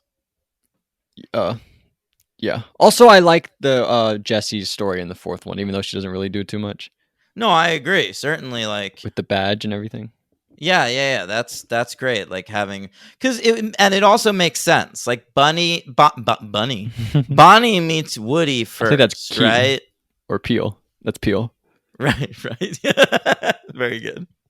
No, she meets Woody first, and she likes Woody as a toy. She loves the idea of having a little sheriff doll. But then, when Andy gives her the big box of toys, she's got Jessie in there. It's just a female Woody. Yeah, so Of why course wouldn't you like she'd that prefer that? Yeah, definitely. It makes so much sense. It does. So yeah, I actually that's one of the better moments in Toy Story 4. There are some when, great moments in that movie. There are some. She reaches into the closet to like grab the toys she wants to play with, and she picks up Woody, but she just takes his badge off and puts it on Jesse. I like that moment. But that's a great moment in itself that because everyone has done that, where your parents tell you to clean your room, you're like, oh fuck, you just shove everything in your closet, like just everything you own. You don't care what you have to deal with later. In the moment, you just shove it all into the closet. So I still do that. Yeah, I thought most people do that. So that makes so much sense. I love that moment. I give 5 stars. You give 5 stars. MVP. It's between Woody, Barbie, and Ken. I'm giving it to Thomas Hanks. Yeah, what am I gonna do? Disagree with you? I'm not gonna go Tom Hanks because I might go Tom. Should I go Tom Hanks? No, I'm going to go. I'm gonna go with Barbie in this movie. Barbie is your MVP. Wow. Yeah, she's my MVP. I think we'll see if she can really repeat when she stars in the film Barbie. Did you know, by the way, she's voiced by the Little Mermaid actress Ariel? Ever played Ariel? Like the one who did it in like the original Little Mermaid? Yeah, same actress. Sort of random. Yeah. Huh. Wonder if Lasseter was trying to get something. All right. Michael Keaton, though, 3rd place runner-up. He's great. I like that. You know, I didn't know it was Michael Keaton. Really? Like, I'd forgotten, I guess. And so... I feel like this is one of his most iconic roles to me. Now, maybe it could be, but like I didn't realize until I got to the closing credits, and I was like, holy shit. He's like Beetlejuice 1, Ken 2. Keaton brings it, man. Well, He's Batman such 2. a good actor. I just watched this movie Clean and Sober from like the early 90s or late 80s or something, where it's just like a dude struggling with addiction movie. And he's so good. Like the movie itself is just like solid, but like it's worth watching just because Michael Keaton, like anytime you give him something, he brings it. Yeah. The guy knows what he's doing. You ever seen Mr. Mom? Yeah. And he brings it. Never seen it. Is that better or worse than Mrs. Doubtfire? It's I think it's worse. I don't like Mr. Mom because there's no real twist. Like Mrs. Doubtfire, you have the thing, like the stupid thing where he has the mask. But in Mr. Mom, literally the joke is like, he's a man and he's doing household stuff. Yeah, not as good. Like that's the joke, is like, he's trying to clean.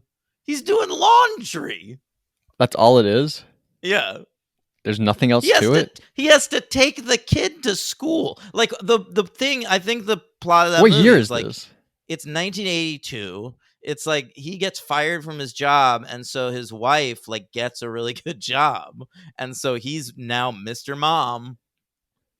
All right. So I don't like that movie because it's mad retrograde. Like it could have come out in the 50s. Okay. Well, speaking of Mr. Mom, I think for my LVP, I might go with the mom just for fucking up the whole movie and sending the toys to the garbage. She really messes up there. She really does. How did that happen? What there was a misunderstanding somehow. Yeah, Woody to the Andy, attic door. Andy's taking the toys up to the attic. The attic door shuts while he's helping Molly take some stuff outside, and then Mom walks by and just sees a garbage bag in the hallway. Right. And instead of asking people what this is, or opening it, why not open the bag? Yeah. Hey, lady, we're doing like a huge clean of the house. Yeah. Both your kids are throwing out shit and donating shit. Just glance inside. Yeah. She's worried it's going to be a bunch of crunchy tissues. You think so? Like, I get not touching the bag. You don't want to touch the bag, the bottom of the bag at all. But just like open the bag and see what's in there. Yeah. When you go to college, you have to make that choice. Am I going to throw away my pornography or am I going to take it with me? Really? What'd you do? You don't take that with you. No, I held on to. I never owned a lot of hard copies of stuff, but I had a few magazines and I had a few. I had some stuff. All right, so I never threw them out until I moved in with my girlfriend when I was 26 years old. Mm-hmm. And I actually brought them. I moved into the apartment with them. And then The second day I was living there, I was so paranoid that she was going to come across them that I told her, hey, listen, I own some old pornography from when I was in college. I'm just going to throw it out right in front of you right now. Good job. Yeah, and I did. Who's your LVP? And now we're broken up, and I sort of miss all that old porn. Wow. All right. Yeah, it's good stuff in there. LVP for Toy Story 3 is tough for me because it's obviously one of the greatest films of all time. Do you go Slinky because he's the new Slinky? No, but because I think they really nailed the shit I do out too. of that That's why I didn't go recasting. with him. Yeah. It's so goddamn good. What's that actor's name? Blake Clark. Yeah. I know we always just refer to him as fucking Sean's dad. He's also in all those Wayne's Adam World. Sandler movies. Like the Water Yeah, Boy that's and all right. that He stuff. does. He's in Grown Ups. We've covered him on the show. 50 First Dates, he's Drew's dad. Who's Drew? Drew Barrymore. Oh, Drew, right, of course. Should I say Barry Drew Drew Moore? I thought, yeah, I thought it was like Adam Sandler's character's name in the movie. Oh no, I don't remember that. Sam? I don't know. I'm gonna give LVP. I like everyone in this movie. I'm like going through the cast list and like everyone's popping. That's why I went with Mom. It's tough. Those peas in the pod. Yeah, they're cute. The- His name's Henry, so by the way, in cute. 50 First Dates. That Wow. old telephone that helps out. Woody. He's great. He's great. He's really good. But then they break him, and he's the one. He's Yeah. the reason that they. Oh That he's great. The voice is great. Do you go Chuckles, the clown? no, I love Chuckles. Okay. Timothy Dalton, Garland. Is Rickles dead yet? Or are we only using No, clips? I think no, that's that's the the fourth one. next one. And I have so many LVP options for the next one. I was thinking about this yesterday. D-Train, that's how you can tell the MVP LVP format of this show. I always loved, but when you really have to do it and think about it all the time, you really get to the core of what a movie is, because like And you really how much learn. affection you have towards something. Yeah, and you learn like the parts of the movie you like, the parts you don't like, what worked, what didn't work. It really helps you sort of figure out what's good and what's bad about it. It's really great. Can I give it to Bullseye again? If you want to be a loser and get bullied, Am I gonna get bullied? I hope so. By you? hope everybody in Brooklyn's like, hey, this guy picked Bullseye as his LVP. Let's jump him. Twice in a row. Let's jump him. Wait, do more of that character. I want to hear your Brooklyn guy. Oh, that's coming naturally. Maybe in the next one. That's so good. Hey, this guy picked Bullseye. LVP. Let's jump him. He's so It cute. sounds- I don't like him. He's so It's cute. weird. It's fucking weird. Here's an issue I have with Woody. Can we just like, it's a philosophical problem that I came up with. Yes. It only really crops up in the fourth one, which we're about to talk about, but I want to talk about it right now Mm-hmm. because it goes back to my problem with Toy Story 2. Yeah. Bo Peep in the fourth movie asks him when he was made, like when he was manufactured, Okay. and he says late 50s. Okay? So it's what we suspected. He was made contemporaneously with the Woody's Roundup TV show in the late 50s. He's an antique toy. He's got this loyalty to Andy, and he's struggling breaking free from Andy in Toy Story 3 and moving on to a new kid. But if he was indeed made in the late 50s, why doesn't he seem to remember anything before like 1990? Was Andy his first owner? It seems to me from the story that Andy's his first owner, but what was he up to in the years before that? Andy should be his like third or fourth owner or something. And like to me, he should have been like bought in the 50s and then like ended up in an antique store somewhere where Woody's, like Andy's family bought him for cheap and got him as a kid toy. Like, Right. but why doesn't he remember those years in an antique shop? When did Woody become cognizant Right. And aren't they always cognizant? Yeah, it seems to me like even in a box, like the prospector, Exactly. Stinky Pete. And That's why they even call him even Stinky Buzz in Toy Pete. Story 2 comes out of Farts. that box. Oh, no, I guess that's the one on the on display. Never mind. Yeah, but No, You but you're right about all of this. And Gabby says in the second movie, like, you had a chance with Woody, now you got a second chance with Bonnie. So I guess he only remembers those 2 chances that he had. He doesn't really remember that. and how You long are do right about toys this. live? Like if they're never put in an incinerator, do they live in Forever. perpetuity? I think so. Like are toys immortal? Yes, and that is the devastating part about it. Yeah, like are there like super vintage toys that are like over 100 years old? Like a rocking horse from the 1800s. Yeah, you've got to think so. And would that rocking horse talk or would it be horse-like, like Bullseye? I don't think it would talk. I don't think it would move either. It would just look around. I think it would be able to rock back and forth. Oh, yeah, it can rock back and forth for sure. But I think it would just mostly look around. Do you think but sometimes like you could rock something hard enough that it can move a little bit. No, you're right. I could see an animation where it rocks back and then jumps forward a little bit. Yep, That exactly. could be good, actually. Yeah.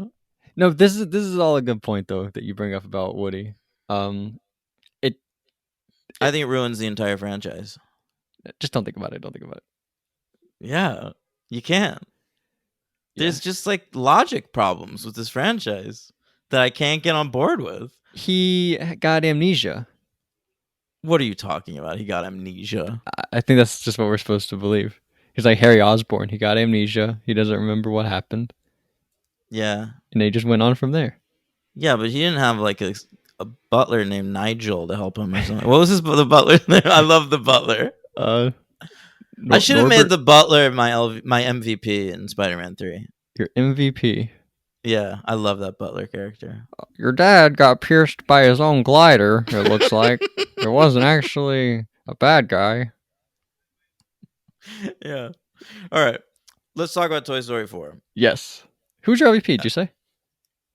I said Bullseye. Oh, yeah, Bullseye. And then I got bullied on the street. Like Billy on the street. Bully on the street. Toy Story 4 goes into development in like 2016. It's rumored for like years before that because, it's franchise mania now. And finally they confirm it in like a call with like Disney's investors. Because that's where we're at as a society. Art is presented to investors. And so they make Toy Story 4. Lasseter gets involved. He's going to co-direct it with a fella by the name of Josh Cooley. And Josh Cooley's sort of been hanging around Pixar for a little while there. He's been an animator since The Incredibles. And then he was recruited to co-write Inside Out with Pete Docter. So, that got him into the inner circle. All right. I see he's doing the next Transformers, and he's the only person besides Michael Bay to make any of these Transformers movies. It's an animated Transformers movie. That's I lied. Yeah. I think it's supposed to be like a theatrical release, but like, unless you count Bumblebee. I forgot about Oh Bumblebee. yeah, Bumblebee. God, we gotta do those Transformers movies. Yeah, those are big. Those Pirates. There's a few big ones you still haven't And done. I've never seen any of those. Like I've only seen the first Pirates and the first 2 Transformers. I've seen the first 2 of both. Okay. And Bumblebee. I saw Bumblebee. All right. So Haley. Lasseter is gonna get together with the crew to break a story. It's the same thing that always happens. And then Andrew Stanton is writing a screenplay, and then they hire Rashida Jones and Will McCormick, and they're gonna be like the Michael Arndt to like pull it together into like a cohesive story and all that, and to write dialogue. And so they get in there. Rashida Jones is an actress and a Nepo baby. Do you know what she Jones- did in this? What like ideas she had or anything? No, I don't. I wish I did. But she was involved for a little while. She she was coming off of Celeste and Jesse Forever. I think that was like her calling card at this point. She had written that movie, and they ended up quitting. What ends up happening basically during the development of Toy Story 4 is the Me Too movement happens. Yes, remember that? Yeah, and wokeness happens in general, you know? And so a lot goes down behind the scenes of Pixar. Lasseter gets fired during the making of this movie. Rashida Jones quits following that because they're getting a lot of press. Like once Lasseter got fired, there were tons of articles at Pixar about how actually the culture there has been kind of not great for years. And have you ever noticed that they've never hired a woman or a person of color to write or direct any of their movies? Yeah. And so it was starting to come out, and Rashida Jones was like, well, I don't want to be the fucking first. I'm out of here. Why? I don't know. She was like, I don't want to be part of this weird John Lasseter world. It was a toxic place at the time. Yeah, I can imagine. Yeah. And so they kind of started over from scratch. Andrew Stanton worked on heavily on the screenplay. Not from scratch. They had a story, obviously. But you know, they got it moving. Meanwhile, Lee Unkrich quit too. He was sort of against this movie happening at all. He has a story credit because he was in the original story committee, but he's sort of publicly said, like, I'm fucking good with 3 Toy Story movies. Yeah. Yeah. Good job with that guy. Yeah, for sure. So finally it gets made. The finished credited people are Josh Cooley as sole director without John Lasseter, and writers Andrew Stanton and Stephanie Folsom. I don't know Stephanie Folsom. Are you familiar with her? Oh, she actually created that show Paper Girls on Amazon Prime. Well, it's based on a comic book, but she developed it for TV, and I'm watching that right now. How is it? It's cute so far. I've only watched like 1 episode. She's a consulting producer on The Rings of Power. Oh, well, that just means she's on the writing staff. Oh, okay. Yeah. So the movie comes out June 21st, 2019, on a budget of $200 million like the last one. And it made even more money. $1.073 billion. But now, because everything makes $1 billion, this wasn't the number 1 movie of the year. It's only the number 5 movie of the year. Wow, number 5. All right. I think I can do some of this. Okay, let's hear it. What's the all right? Star 2019? Wars. It was only a few years ago. Star Wars episode. And I was 9. seeing everything. This was like one of the years I was seeing everything. 2017, 18, 19. I was going, baby. All right. Yeah, Star Wars is number 3. You're right. All right, Star Wars, Avengers, The Lion number King. 1. Slow down. Lion Sorry. King's number 2. What number was Avengers? Number 1 So I have 1, 2, and 3. Okay. There was Far From Home that year and Captain Marvel. Yep, those are 6 and 7. 7 and 6, actually. Shazam. No, didn't make the top 10. Us. Nope. Joker. Yeah, Joker's number 9. Aladdin. Yep, that's number 8. John Wick. John Wick. I would have 3. thought so, but no. Okay. Hobbs and Shaw. No.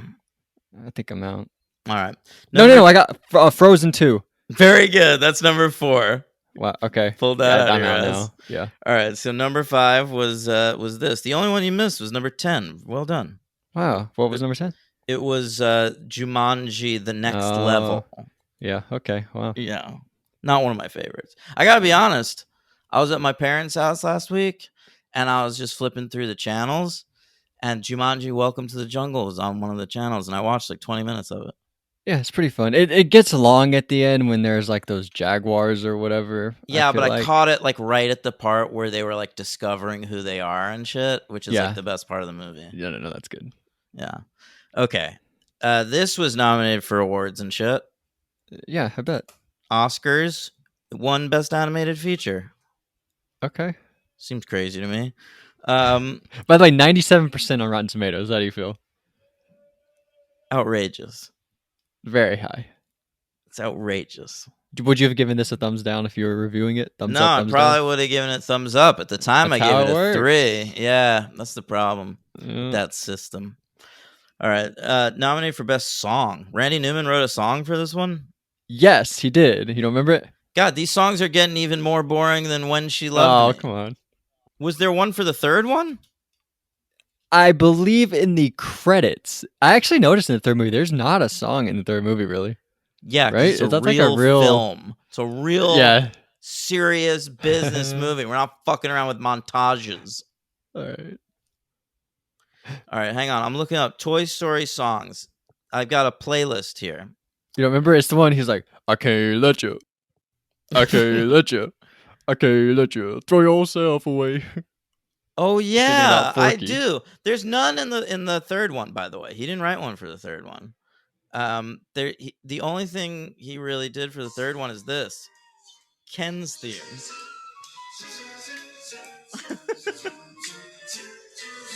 I like that. But yeah, this one. This is bad. It's really bad. That's fine. It's just so throwaway. Like, it feels like he went into the studio for like fucking 10 minutes and tossed this off. I think I nailed it, kind of. He's also like 90 years old.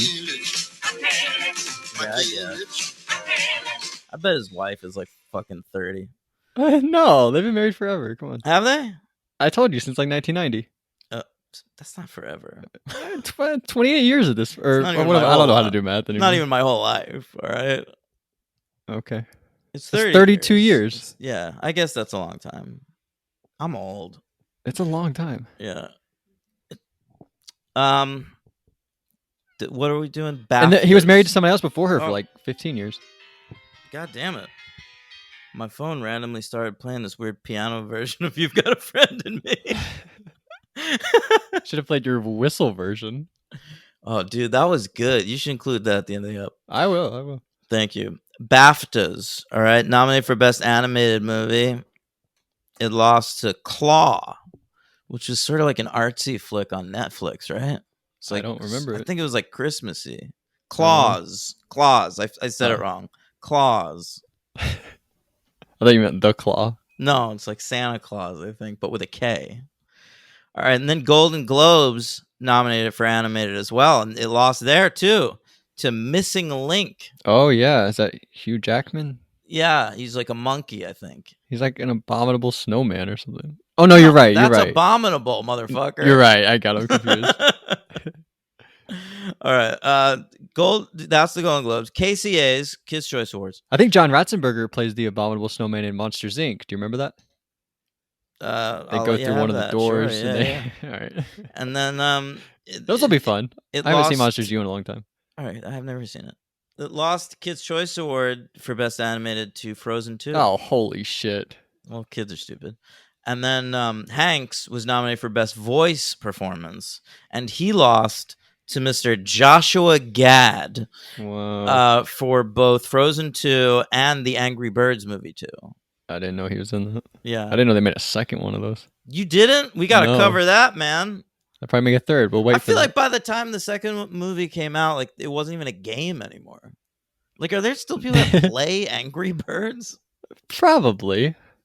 I never see them. Like I used to, when Angry Birds was popular, I would glance next to me to the person next to me on the subway, you know, Yeah. and I would see them on their phone playing Angry Birds, and I'd be like, oh, they're one of those. You play Subway Surfers I've seen them on like the subway. Candy Crush or Yeah, something that's like another that. one. But I don't see them play. I feel like I still see people play Candy Crush. Don't see people ever play Angry Birds. No, I think that's fair. People definitely still play Candy Crush. Yeah. What were you asking me? Subway Surf? You ever play the game Subway Surfers? No. You ever heard? Oh, what? You know the Subway Surfers? What is that? It's like you ever play the game Temple Run? Well, we're getting into like real stuff. What the fuck? All right, you don't know Temple Run? I don't know how to explain it to you then. What are these Alabama games? Alabama, everyone listening knows Temple Run and Subway Surfers. No, they don't. They 100% do. Huge games. Huge. But iOS does it involve being? and Android? games. Oh, they're those games. They're phone games. Yeah. I'm sorry. I thought you were asking me about a game I play on the subway. I was asking if you ever play the game Subway Surfers on your phone while you're on the subway. No, the only thing I do on my phone on the subway is listen to podcasts, do crossword puzzles. Wow, you ever finish a crossword puzzle? I bet not. I finish them all the time, bro. No. I could finish a Monday crossword in under 5 minutes. I could finish a Sunday crossword in under 45 minutes. We should do a podcast where we do a crossword puzzle together. You would be blown away by my sheer amount of knowledge and intelligence. Let's do it. That'd be fun. A little Patreon episode 1 week. I feel like it would be boring. People, let us Why? know if you want to hear us do a crossword together. It'll just be like an episode for I feel no. like people would for rather us play the extra. letterbox game, which is like a movie game. We could do both at the same Or- time. All right, yeah, I guess that's true. The People's Choice. Yes. They nominated for Best Movie. It lost to Endgame, the Avengers movie. All right. Nominated for Best Family Movie, but it lost to Aladdin, the live-action Aladdin. Will Smith. Yep. All right. You Got a Friend in Me should have been in Aladdin. Isn't that basically that song that the genie sings? No. You ain't never had a friend. You got a friend in me. It's just that's the whole idea of the song. It's like I'm a fucking great friend. You don't even understand how good a friend I am. Yeah. Good job. You're right. Yeah. All right. Jesus. All right. Hanks was nominated for Best Voice Performance, and he lost to Beyonce. Wow. For Oh, the Lion King. Yeah. Yeah. And then Saturn Awards, it won for Best Fantasy Film. Key is also in that. Keegan Michael Key had a big year this year. He has a big year every year. I feel like he just says yes automatically. Yeah. Has he ever done anything good? Yeah, No, I'm just Key and kidding. I Peele. don't- yeah, you're right. I don't. Should I? Animated film, it lost to Spider-Verse. All right, let's talk about Toy Story 4. Yes. I think I was rooting for this. You Over wanted it Spider-Verse. to be. You were rooting for this over Spider-Verse? Oh no! Wait, was the Spider-Verse the Incredibles year? I was rooting for the Incredibles over Spider-Verse. Oh, the Saturn Awards have like a weird voting time. It's not just a year. Yeah, I've come around though. Spider-Verse is probably better than Incredibles 2. Spider-Verse is definitely better than The Incredibles 2 and much better than Toy Story 4. You're probably right. Yeah. So what happens in this movie? It's like they needed to make some more money, so they made a movie, Yeah, and all your favorites are in it. yeah. Some less than others, but they're still there. Don't worry. But they're around. You'll see them in the background sometimes. Oh, yeah. They'll cut to them in the camper, and it's gonna be Bonnie, our favorite new little girl. She is still loving all these toys. And I do like Bonnie. I don't know if you like Bonnie, but I like Love Bonnie. Bonnie. Love Bonnie. I like Bonnie more than Andy. I worry about Bonnie. She seems like an anxious girl. Seems like she's got some emotional issues. Her dad won't let her take a doll to orientation. What a You jerk! know what would have been She's cool? got- They should have made it the girl from Inside Out. Last week I was like, "There's this whole Pixar theory," and you were like, "The internet is so stupid." And then now you're like, now "Make I this the want one them from to do Inside it. Out. Make this the Yeah. same girl." Is that what I sound like? Yeah, in my head. Oh, Logan.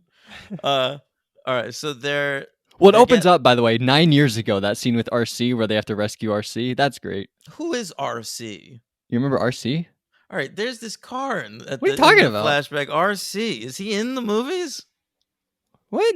He's in the first Toy Story movie where they ride RC to the truck. They're driving RC to go. He drives RC to go get Buzz. They end up on him. They rocket I got no RC. memory of RC. What? Yeah. All right. I mean, I remember that Abby Maria fucked with her. In the this is a Survivor reference. Sorry. So That looks great though. By the way, like it starts and you're just like, looks holy great. shit. That's the best part of this movie is just the animation. It's a visual feast for the eyes. But shame about that story. So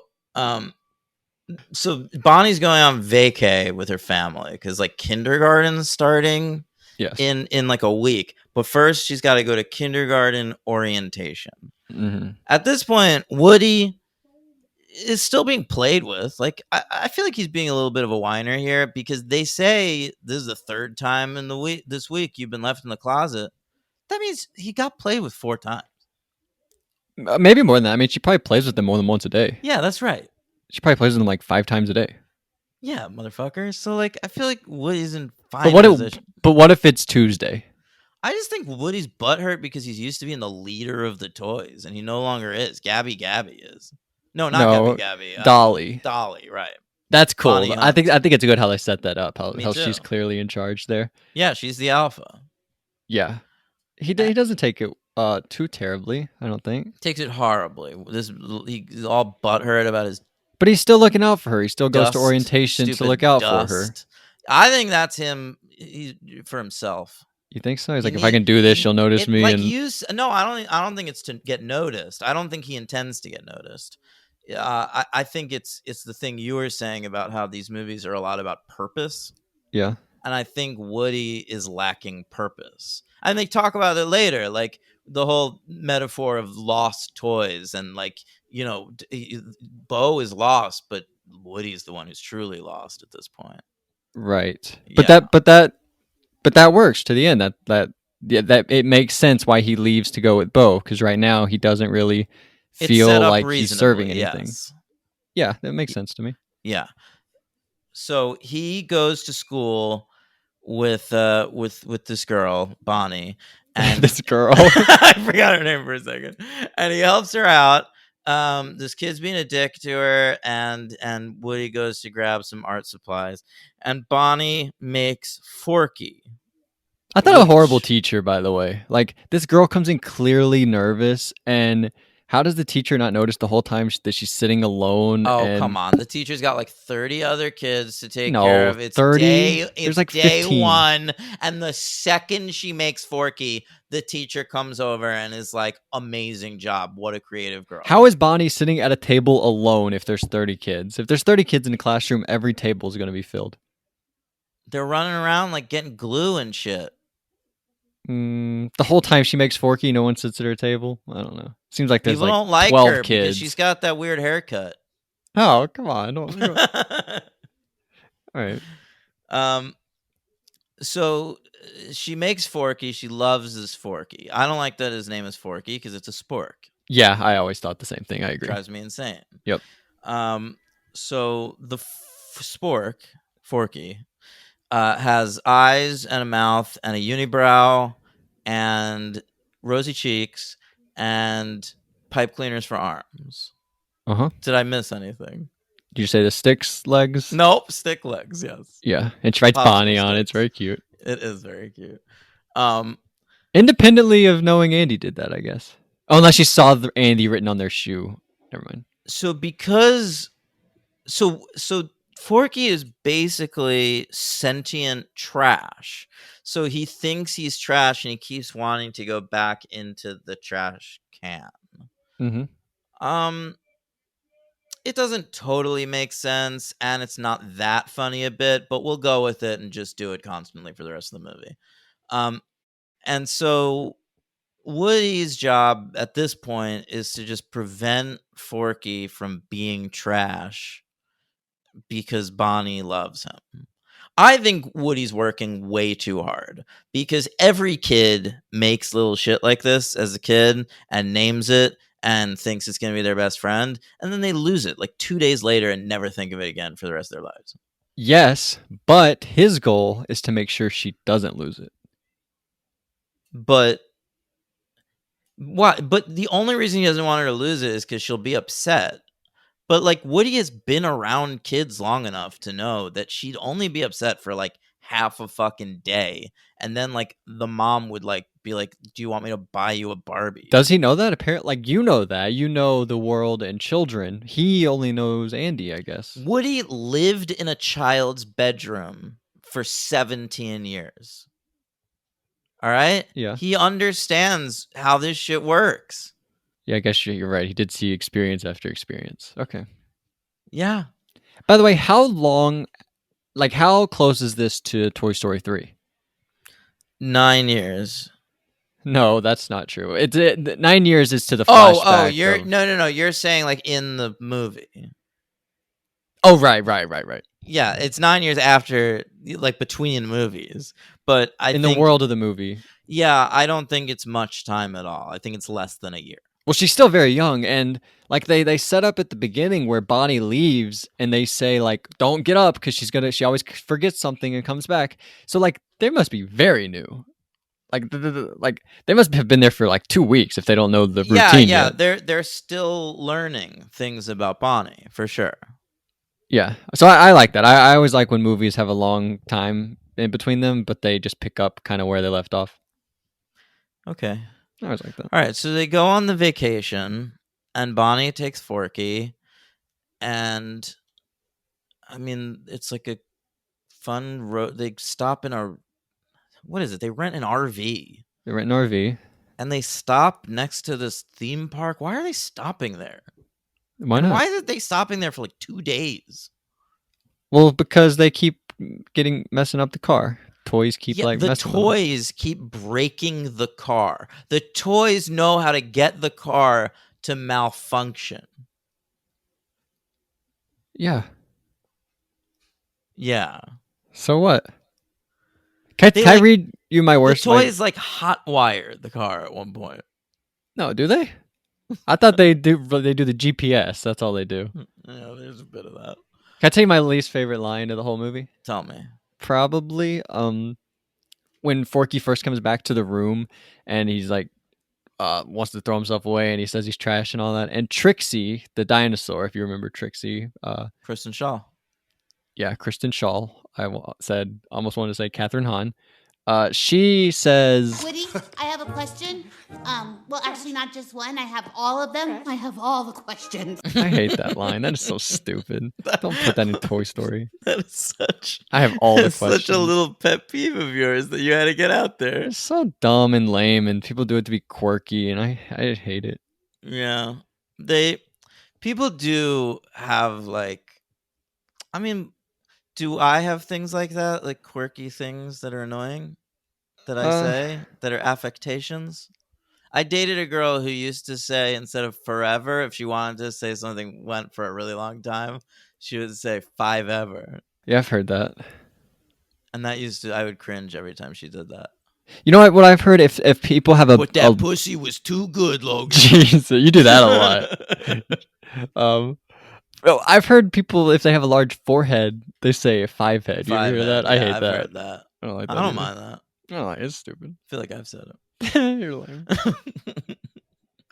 All right, tell me more about this. But I don't think that they go to the carnival or whatever. I think that what they're doing is they're staying at like an RV park beside it, but the carnival is like between Buzz Where and is Woody. this RV park? It's by the carnival. I don't know. Is it close to home? It doesn't seem like they made it that far, or else why would Bo Peep be there? Right? No, they're not that far away. I don't know. So like they rent an RV and it breaks down like just outside of town. But also, no, maybe I'm wrong about this because isn't Bo Peep part of like the traveling? Doesn't she go with like a traveling carnival? So doesn't she say like the carnival's leaving tomorrow, so we're gonna leave too? I mean, but that's even dumber. Like she's because her lamp is in the antique store. But she's not a part of that anymore. Like her lamp is there, but she got out. Oh, really? Yeah. But she's there. Like then this would be the first stop. If they're leaving in a carnival, then it would be. Why would they be? Why would her lamp be there? Where, in the antique shop? Like right there where the carnival is. Yeah, it's very by chance. Maybe I'm wrong and she doesn't go with this carnival. Do carnivals move? I don't even know. But that's I thought she had a line at one point saying like, we have to go because the carnival's leaving tomorrow. The fact of the matter is we never needed to see Bo Peep again. Literally no one after Toy Story 3 was like, yeah, but what about Bo Peep? I have a question for you. How do you feel about the movie El Camino? It's fine. But do you feel like are you able to separate this at all and be like, this is completely unnecessary, but there is some great Bo stuff here, or you just don't care at all? What do you? I'm not able to. Why'd you ask about El Camino? Because a lot of people's complaint with that was like was that it was just completely unnecessary. So they went in like closed-minded, basically. Yeah, but I'm able to look at that almost like an epilogue. You know, like there was this like 15-minute thing on the final season of Lost DVD where like they filmed like a few extra scenes and it was just for fans. And it's like you don't have to watch that if you watch Lost, but if you want to, you can. And that's how I feel about El Camino. And you know, it's sort of how I feel about this, I guess. Like to me, Toy Story is the trilogy, but now they've decided we're gonna keep making Toy Story movies, and it's just a bummer. And I think it's sad that it's a lot of the original team doing it. Like they've just like, I don't know. People grow up and their fucking hearts die. They just cease to become artists and just need to make money. Yeah, you're absolutely right. Yeah. What do you think about the scene where Forky jumps out of the RV? Right, he thinks he's trash. This is one of the most cynical fucking movies, and it sucks because it's one of the most earnest franchises. It is a franchise that You are right. It's very sad. Really has like a belief in like childhood and like maintaining that part of yourself and truly. And the first one, they did it for movies. Like they did it like, this is the new style of animation. We're gonna change cinema. They're getting like these new special awards for movies. They got stiff-armed into making that second one from Disney, but then that third one was like a real statement about like it fit in with what they were doing. All their films around that time, Up and WALL-E, it was all about mortality and passage of time, and I love that. It really felt like Pixar was a collective of artists at that time, and it fucking doesn't anymore. Yeah, you're right. Did it hit you at all? Did you think at all about when Andy is talking to Forky about Andy? Why do I keep doing that? Why do I keep? Something's going on with my brain.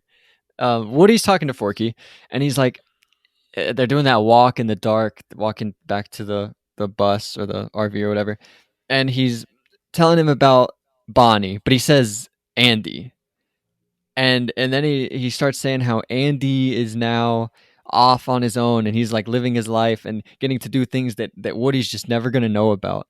How sad is that? Yeah, it is a bummer. I know, it's true, because like to Woody, even though it doesn't make any sense and he should have had like 46 owners before Andy is his first owner and the one that means the most to him. I think like he loves Bonnie and he means well and wants Bonnie to be okay, but I think he'll never get over the bond he felt with Andy. He was Andy's favorite toy. He's just another toy in the world of Bonnie's room. And it's amazing. He must be thinking about that. Like, he knows Andy went off to college. He understands what that is. He knows about passage of time. He's thinking Andy must be getting married at a certain point. Like, I mean, right now he's just a freshman in college. He's getting laid. But like, and he'll get married at some point and he'll have a job and a career, and like someday Andy will die and Woody will still be a fucking toy somewhere. Yeah, and no matter how much he loves his owner or anything, the owner will always grow up. And that's the thing about relationships in general, is especially now when you get older and you realize basically everybody's doomed, you know? Yeah. Is anytime you get in a relationship, you basically know, well, you're signing to know that like, well, this is going to end at some point, you know? Like, but and you do that as a person, as like, this will probably end, but as a toy, this will definitely end. Yeah, I'm gonna outlive you. It's almost like that is so sad. It's like the kind of thing like Buffy and Angel or something. Like when you get something where it's like an immortal who's like in love with a mortal. Like there's always that tension. Twilight, you got to turn her into a vampire. Right, exactly. Right. Like I'm gonna get old and you're gonna get old and I'm gonna watch you die and I'm still gonna look like this. Like there's a tension there, and it's kind of weirdly true in the Toy Story universe. Yeah, it's like real deep shit. And can I tell you, it made me think about so that's what I want to see. I don't want to hang out with Forky. I want to watch Woody attend Andy's funeral in this movie. You want another movie? I think Only if it's because I don't Andy want Serkis. this to be the last Toy Story. It's sort of like when Gilmore Girls ended. Like the last season was so bad that like normally I hate when they reboot shows, but I would like really badly needed them to do another Gilmore Girls just so it wouldn't end bad. Did they? And they did. Yeah, they did like a 4-episode. Are you excited for the series Community Netflix. movie? If I they will make that? believe it when I see it. Yeah, but yes, yeah. I will be excited for it. How are they gonna get money for that? They've like never had money ever. I don't Now they're know. gonna make a I movie? never thought they'd have a 5th season, and then I never thought they'd have a 6th season, and they Maybe did, Donald so- Glover just puts it all up. He's like most rich out of That's everybody. what they'd need to do. They'd need to get Donald Glover involved, and they need to give Troy a really big role in the movie, and they could sort of market it on the back of Donald Glover. I'm sure they would love to do that. Well, have but Troy be the lead of the idea movie. is, but can they get Donald Glover back? That's up to him. I don't know where he is these days. In I hope terms of so. that. Yeah, me too. I hope so too. Atlanta's finishing, so he'll have a little more free time at least. This that scene with Woody talking about Andy, it made me think about a line from Before Sunrise. It's probably the thing I've thought about the most from any movie. Which It's is, oddly the franchise Toy Story has the most in common with. yeah, kind of. The scene, I think it's the one where they're like drinking wine, they're laying on that blanket, like in the grass or whatever, and Ethan Hawke says something like, I'm only ever there for the things that I'm there for, or I only get to experience the things that I get to experience. Mm-hmm. It made me think about that a lot. How like he, in Woody's mind, Andy's this one thing that he's gonna know forever, but Andy, that's such a small part of Andy's life. I know. You ever reconnect with someone after like years and like they've just like been a person in your brain all these years, and then you see them and it's like, oh God, they've got like a kid and a husband and whatever it is, It's, Or this thought. what do you mean? So I get what you're saying. Like sometimes you do, somebody you haven't talked to forever, and then you're like, "What? This is like the type of person that you are." Yeah, I know. Like bummer. Yeah, like how'd that happen? Yeah, I totally. get it. Anyway, back to Toy Story 4. Indeed. So they go into the antique shop on the basis that Woody spots that lamp. Yeah, And that's beautiful. And they end up, I guess, trapped in there with another crew of evil toys. It's basically the plot of Toy Story 2. Like they were thinking of like, well, in that movie we're in like a toy collector's house, and so in this one, an antique store. That's sort of similar. So we'll do that, and it's a nice lady running the antique store. That's all well and good, but then there's mean toys in there, and that's the difference. We And a flipped cat. it. Remember we the cat? Flipped it. Yeah, and there's a cat. Did you think about the Lego Movie 2? Remember that cat? Nope, didn't. I have not thought about that movie once since finishing watching it. I had to like double check the cat. I was like, was that a real cat? And it looked real at first, but not a real cat. CGI cat. You thought that looked real? Well, only because Clearly- only because the Lego Movie 2 was a real cat. And I was like, did they Lego Movie the oh no, Toy no, Story no, franchise? No, it's a cat, Yeah. So what are some of the new toys in this one? The bad guys Gabby are Gabby. Gabby. But she's not a Who's- bad guy. Who's the voice? Yeah, she is. Who's the voice Why? of Gabby Gabby? Christina Hendricks. Right. That's weird. Franchise crossover Yeah. from The Strangers Pray at Night. I guess. Yeah, that's true. That's very funny. Okay, and then we've got The she's dummies. got like a She's got crew. Yeah, ventriloquist she's got dummies. some ventriloquist dummies, which are always creepy. So that's good. Yeah, I like how they move. Very creepy. Yeah. Who else we got? Who else is in there? Do they have other little toys in there? I don't know. Bo Peep has a friend, Polly Pocket. Yeah, I didn't really like her. I didn't either, but I did like the idea of a Polly Pocket because I had not a Polly Pocket, but there was a dude version of it. Yeah, what do they call him? When I was a kid, you could buy these little play sets, right? And it would have like a little tiny guy in it, right? And for the ladies, it was Polly Pocket, but for the boys, Mighty Max. I've never heard of Mighty Max before. Mighty Max. And I love that. And they made a cartoon out of it, watched every episode. I get why she has the little friend here, so we can get Bo sort of like talking to somebody about like what she's feeling and like that she's been thinking about Woody this whole time. And you need someone who only knows Bo as a lost toy. That's good, yeah. Like, because Woody knows her as one thing, and you need to see someone who knows her as completely a different thing. Right. And she knows probably the more real Bo than Woody does, right? Well, she knows the current Bo. There's no such thing as real Bo or fake Bo. Life is a more continuum. developed Bo, I guess. Yeah. Mm-hmm. Right. A more independent Bo for sure. But she doesn't really she didn't really do anything for me. Nah. I like that story Woody tells about Bo being a lamp. Like, Molly was a special kid. And and she fell asleep with her hands on the feet, like, 'cause she was afraid of the dark. Like, that was good writing. Yeah, but it made me think because Bo is in the first movie and Molly's like a little baby. So like she was so afraid of the dark they had to get Bo when she was so young. I thought that's like a 4-year-old type of thing. Well, maybe you prepare for it. Maybe they had her in storage. Yeah. I or like maybe that this is a too. slapdash movie that was thrown together by a bunch of greedy assholes. Yeah, no, I get it. By the way, the moment, the whole sequence where Woody and Bo first see each other, is gorgeous. That is so good how that's done. How they can't talk to each other at first, but they're just like looking at each other, like the sense of longing. It's really great. Woody isn't even 100% certain yet that it's his Bo. Right. She looks a little different, and he hasn't seen her in a long time. And the first thing he says to her is just sort of feeling out Bo, and she says like quiet, like yeah, it's great. It's really great.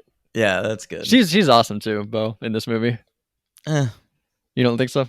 She's fine. I thought she was really cool. She just stinks to me of 2019. Like, we need a strong female character at the center of this movie, and they didn't want it to be Barbie because we wrapped her up in the last movie, and it says something to have a Barbie as the female lead. So to bring Bo Peep back, like they have Annie Potts, and she doesn't have a dress anymore. She's wearing pants. But if they don't do that, to me, like Bo Peep's presence in the movie was Toy Story's version of that fucking moment in Endgame when it's like all the ladies are fighting together. Yeah. No, I didn't think. Did you feel that way about The Incredibles 2? How in The Incredibles 2 it turns into Elastigirl's story? No, that felt organic to me. Okay. But in this, if they didn't have a female character do something big, then wouldn't they have had the complaint just the other way? But I think there's a way to do that without shoehorning a character and changing it. I would almost have preferred an all-new character. It's not developing. Come on. Come on. Stop it. They turned Bo Peep into fucking Furiosa in this movie. I like it. Giselle from Fast and Furious.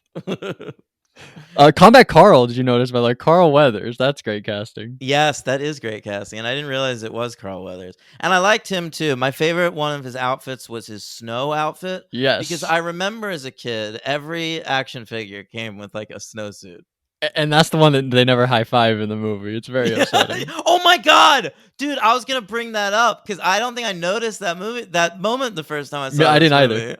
Yeah, that was I did. Good. I noticed when Woody doesn't do it, but they actually don't high five him originally, and it's it's pretty sad. They keep leaving the Arctic guy hanging. Did you watch the credits? Yeah, I did. At the very end of the credits, like the very end, you might not have seen it. It's like after the Disney logo comes up. They do the Pixar. Duke Kaboom comes riding in on his motorcycle, jumps on the eye, and pushes it down, and then the snow Combat Carl runs out and they high five. So he does get to high five. Okay. Now Duke Kaboom is Keanu Reeves, who is very hot in 2019 off of John Wick, and of course Toy Story. Pixar in general was coming off of their scandals of not being woke enough and the Me Too movement and all that, and so Keanu Reeves is seen as a very wholesome figure in entertainment right now, and so that's why he was brought into this. Are you anti Keanu Reeves? I'm not anti Keanu Reeves at all. I just see right through the shit. Yeah, Also, he was really having a moment. Like he also had the Bill and Ted sequel like a year later, and also the new Matrix. Like the last like 5 years for Keanu has been kind of and crazy. he showed up in Always Be My Maybe as himself, which was thought of as like the best part of that movie. Yeah, I think I always meant to watch that. Never did. Oh, you're good. Okay. So He's in a weird movie, SPF 18 or something like that.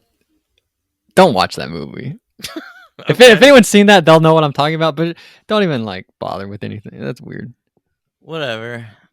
Yeah, this movie also sees Pixar in their money-making mode where they are no longer casting people for just the best actor for the role. We are casting famous people to be in this movie. Yes, We are absolutely. getting Keanu Reeves. We are getting We Key need and black Peele, people, and just asking them to do Key and Peele sketches. Yep. And they're funny. I'm going to say this: they're my MVP of the movie. Oh my god! I laughed at Key and Peele far more than anything else in this movie. And your LVP is who? Woody? No. I wrote down Forky. I really don't like Forky. Okay, all right, we'll get that. I like later. the idea of Forky, like the idea of someone just like making something and anthropomorphizing it does fit into this franchise well, and it's territory that hasn't been mined. It's specifically the character of Forky I find fucking annoying. Well, it starts out you think it's like gonna be the story of Forky, but then it really isn't. It turns into we get Gabby, we get Bo. It completely turns into like this whole different thing with the voice box and everything. And Forky's just like the MacGuffin, I guess. Yeah, ultimately, like Forky just figures out eventually, like, oh, I guess she loves me. Like I'm part of this now. Yeah, And then what he do you gets his own little lady at the end. It's sort of the exact same ending as Toy Story with Mrs. Potato Head. Yes, yeah, that's a good call. What do you think about Gabby? You didn't like her? You thought she was a villain? I sort of really like her. I liked her story. What was her backstory? I don't really know a lot about her backstory. She doesn't have a good voice box, so she isn't getting taken home. And she loves Harmony. That was sort of compelling to me, that her voice box is broken. That's interesting. That's something we haven't really talked about on the show. Broken toy. What happens there? And I like that she wants to examine Woody's voice box, and he's like, no, that's sewn into me. Yeah, but it's so sad because she like it doesn't matter how bad Gabby wants to be loved by Harmony or how bad she wants to love Harmony or be there for Harmony. Like none of that matters because she doesn't have the voice box and she's never even given a chance. That is very sad. Incredibly sad. Yeah. God damn. I've been doing this for such a long time, my laptop's gonna die. And then I remember watching this at the time, and the moment where Harmony picks up Gabby, and it's just like, no thanks, and tosses her in the box. I don't think they play it as like a joke or anything. I don't think so, but my heart like dropped. I did not expect it, and it bummed me out so much. You know, I saw this one in theaters too. It's annoying to me that 3 is the only one I didn't see in theaters. I only saw 3 and 4. Man. Maybe if they ever, I'll have to go see like a revival of 3. You never saw Buzz either, or Lightyear. Sorry. Yeah, that's not a real movie. Probably could still. It's probably still up. Fuck it. Okay. All right. I didn't like Key and Peele that much. They were kind of funny, but whatever. I don't know. They made me laugh pretty regularly. The scene where they're stuck on the wall with Woody, I found very, very amusing. And I like just the difference between them. That comedy double act where, like, you know, Key is tall and wiry and motor mouthed, and Peele is small and slow. They're kind of like Woody and Buzz themselves. Yeah, they are. They're the Black Woody and Buzz. I think Jeff Garlin kind of made me laugh more with his whole thing with like wanting to get the dad arrested every now and then. I thought that was kind of funnier. I hated that. I don't like anytime the toys are being antagonistic towards humans, because it makes me think like toys could just rise up in this world. Like there are so many toys and they never die. Like if toys could just like mobilize, then that would take they a lot could of work. enslave humanity, I think. I don't think so. I don't think so. I think so. No. I think easily. You crazy? Yeah, maybe I'm crazy. I don't think so. Yeah. What do you think about Duke's backstory with Rijon? I liked it. I like the way he says Rajan. And did you know that Evil Knievel sued them? Or like the estate of No, Evil Knievel? I did not know that. Yeah, they said that Duke Kaboom was a ripoff of Evil Knievel, and they sued Disney. And then Disney ended up winning because the judge was just like, he doesn't look anything like Evil Knievel. It's just a daredevil, and you don't have like a copyright over putting a daredevil like, "God damn character it." in a movie. Yeah, All right. Did you think it was like Evil Knievel? I thought it was exactly like Evil Knievel. didn't really Probably think about Disney it. paid off the judge. I didn't understand at one point. So they get. Oh, I think my things might be messing up. No, you sound fine. It says lost connection to server. Still Oh, going though. mine's doing that too, but that's just like a weird thing that All right. Zencaster does now. All right, we're still going. Yep. They go to get Duke Kaboom out of like this space cantina basically, and then he has to do this jump to go because they have to go get Forky out of this cabinet, right? And I didn't understand why they put Woody on Duke Kaboom's motorcycle with him. Like Woody probably weighs like 2 pounds. Right? Yeah, you're right. Yeah, Woody's way bigger. Yeah, It's bullshit. it really is. It made no sense to me. Yeah. Duke Kaboom's a toy that's been thrown out already because he doesn't jump far enough. Yeah, and now you're putting a 2-pound Woody on the back. You ever get a toy like that as a kid that you're like super pumped because of a commercial and then it just doesn't work like it did in the commercial? No, one time though, I watched Jurassic Park 3, and I was like, God damn it, I got to get me a little turtle backpack so I can jump off couches.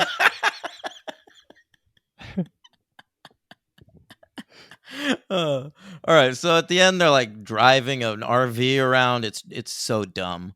And Can I tell you maybe the best part of the movie? what? When Gabby's talking to Woody, and she's like, it's like when he's basically giving in to give the voice box up, but she's like, you got to spend all this time with Woody and Bonnie, and you got to do all this stuff, and I just want to know, like, was it as good as how it sounds? And he just thinks for a second, and then he's like, yeah, it was. You've been there through all their ups and downs.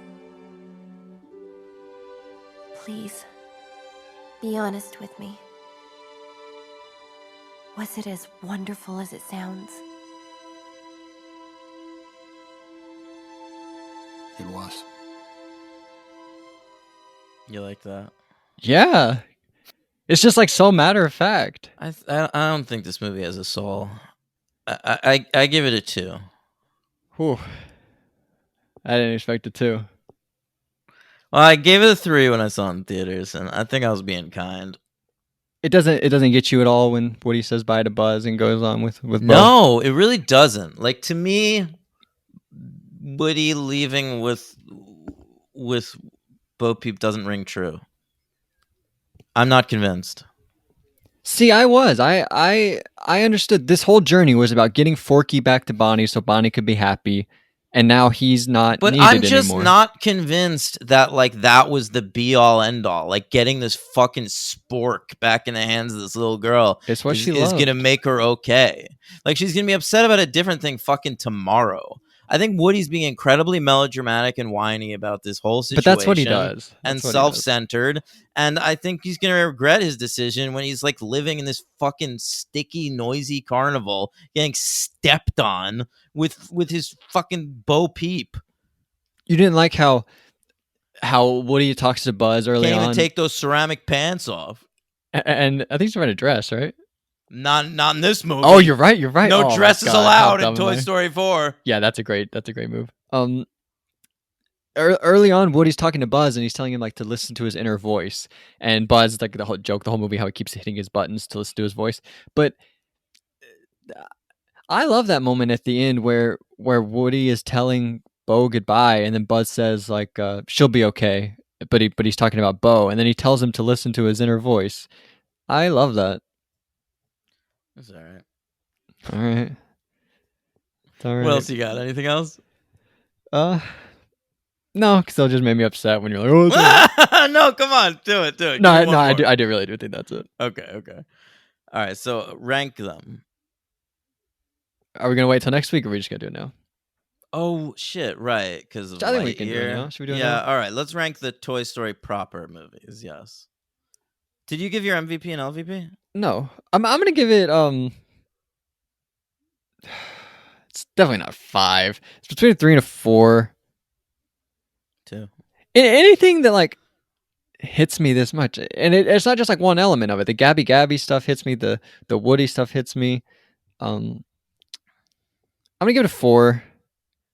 I don't feel incredible about it, but I'm gonna give it a 4. My MVP is between Woody and Bo, and I am going to go with Bo. Bo is your MVP. All right. And My who's your MVP. LVP? My LVP is Giggle McDimples, her little buddy. That's the Polly Pocket. Yes.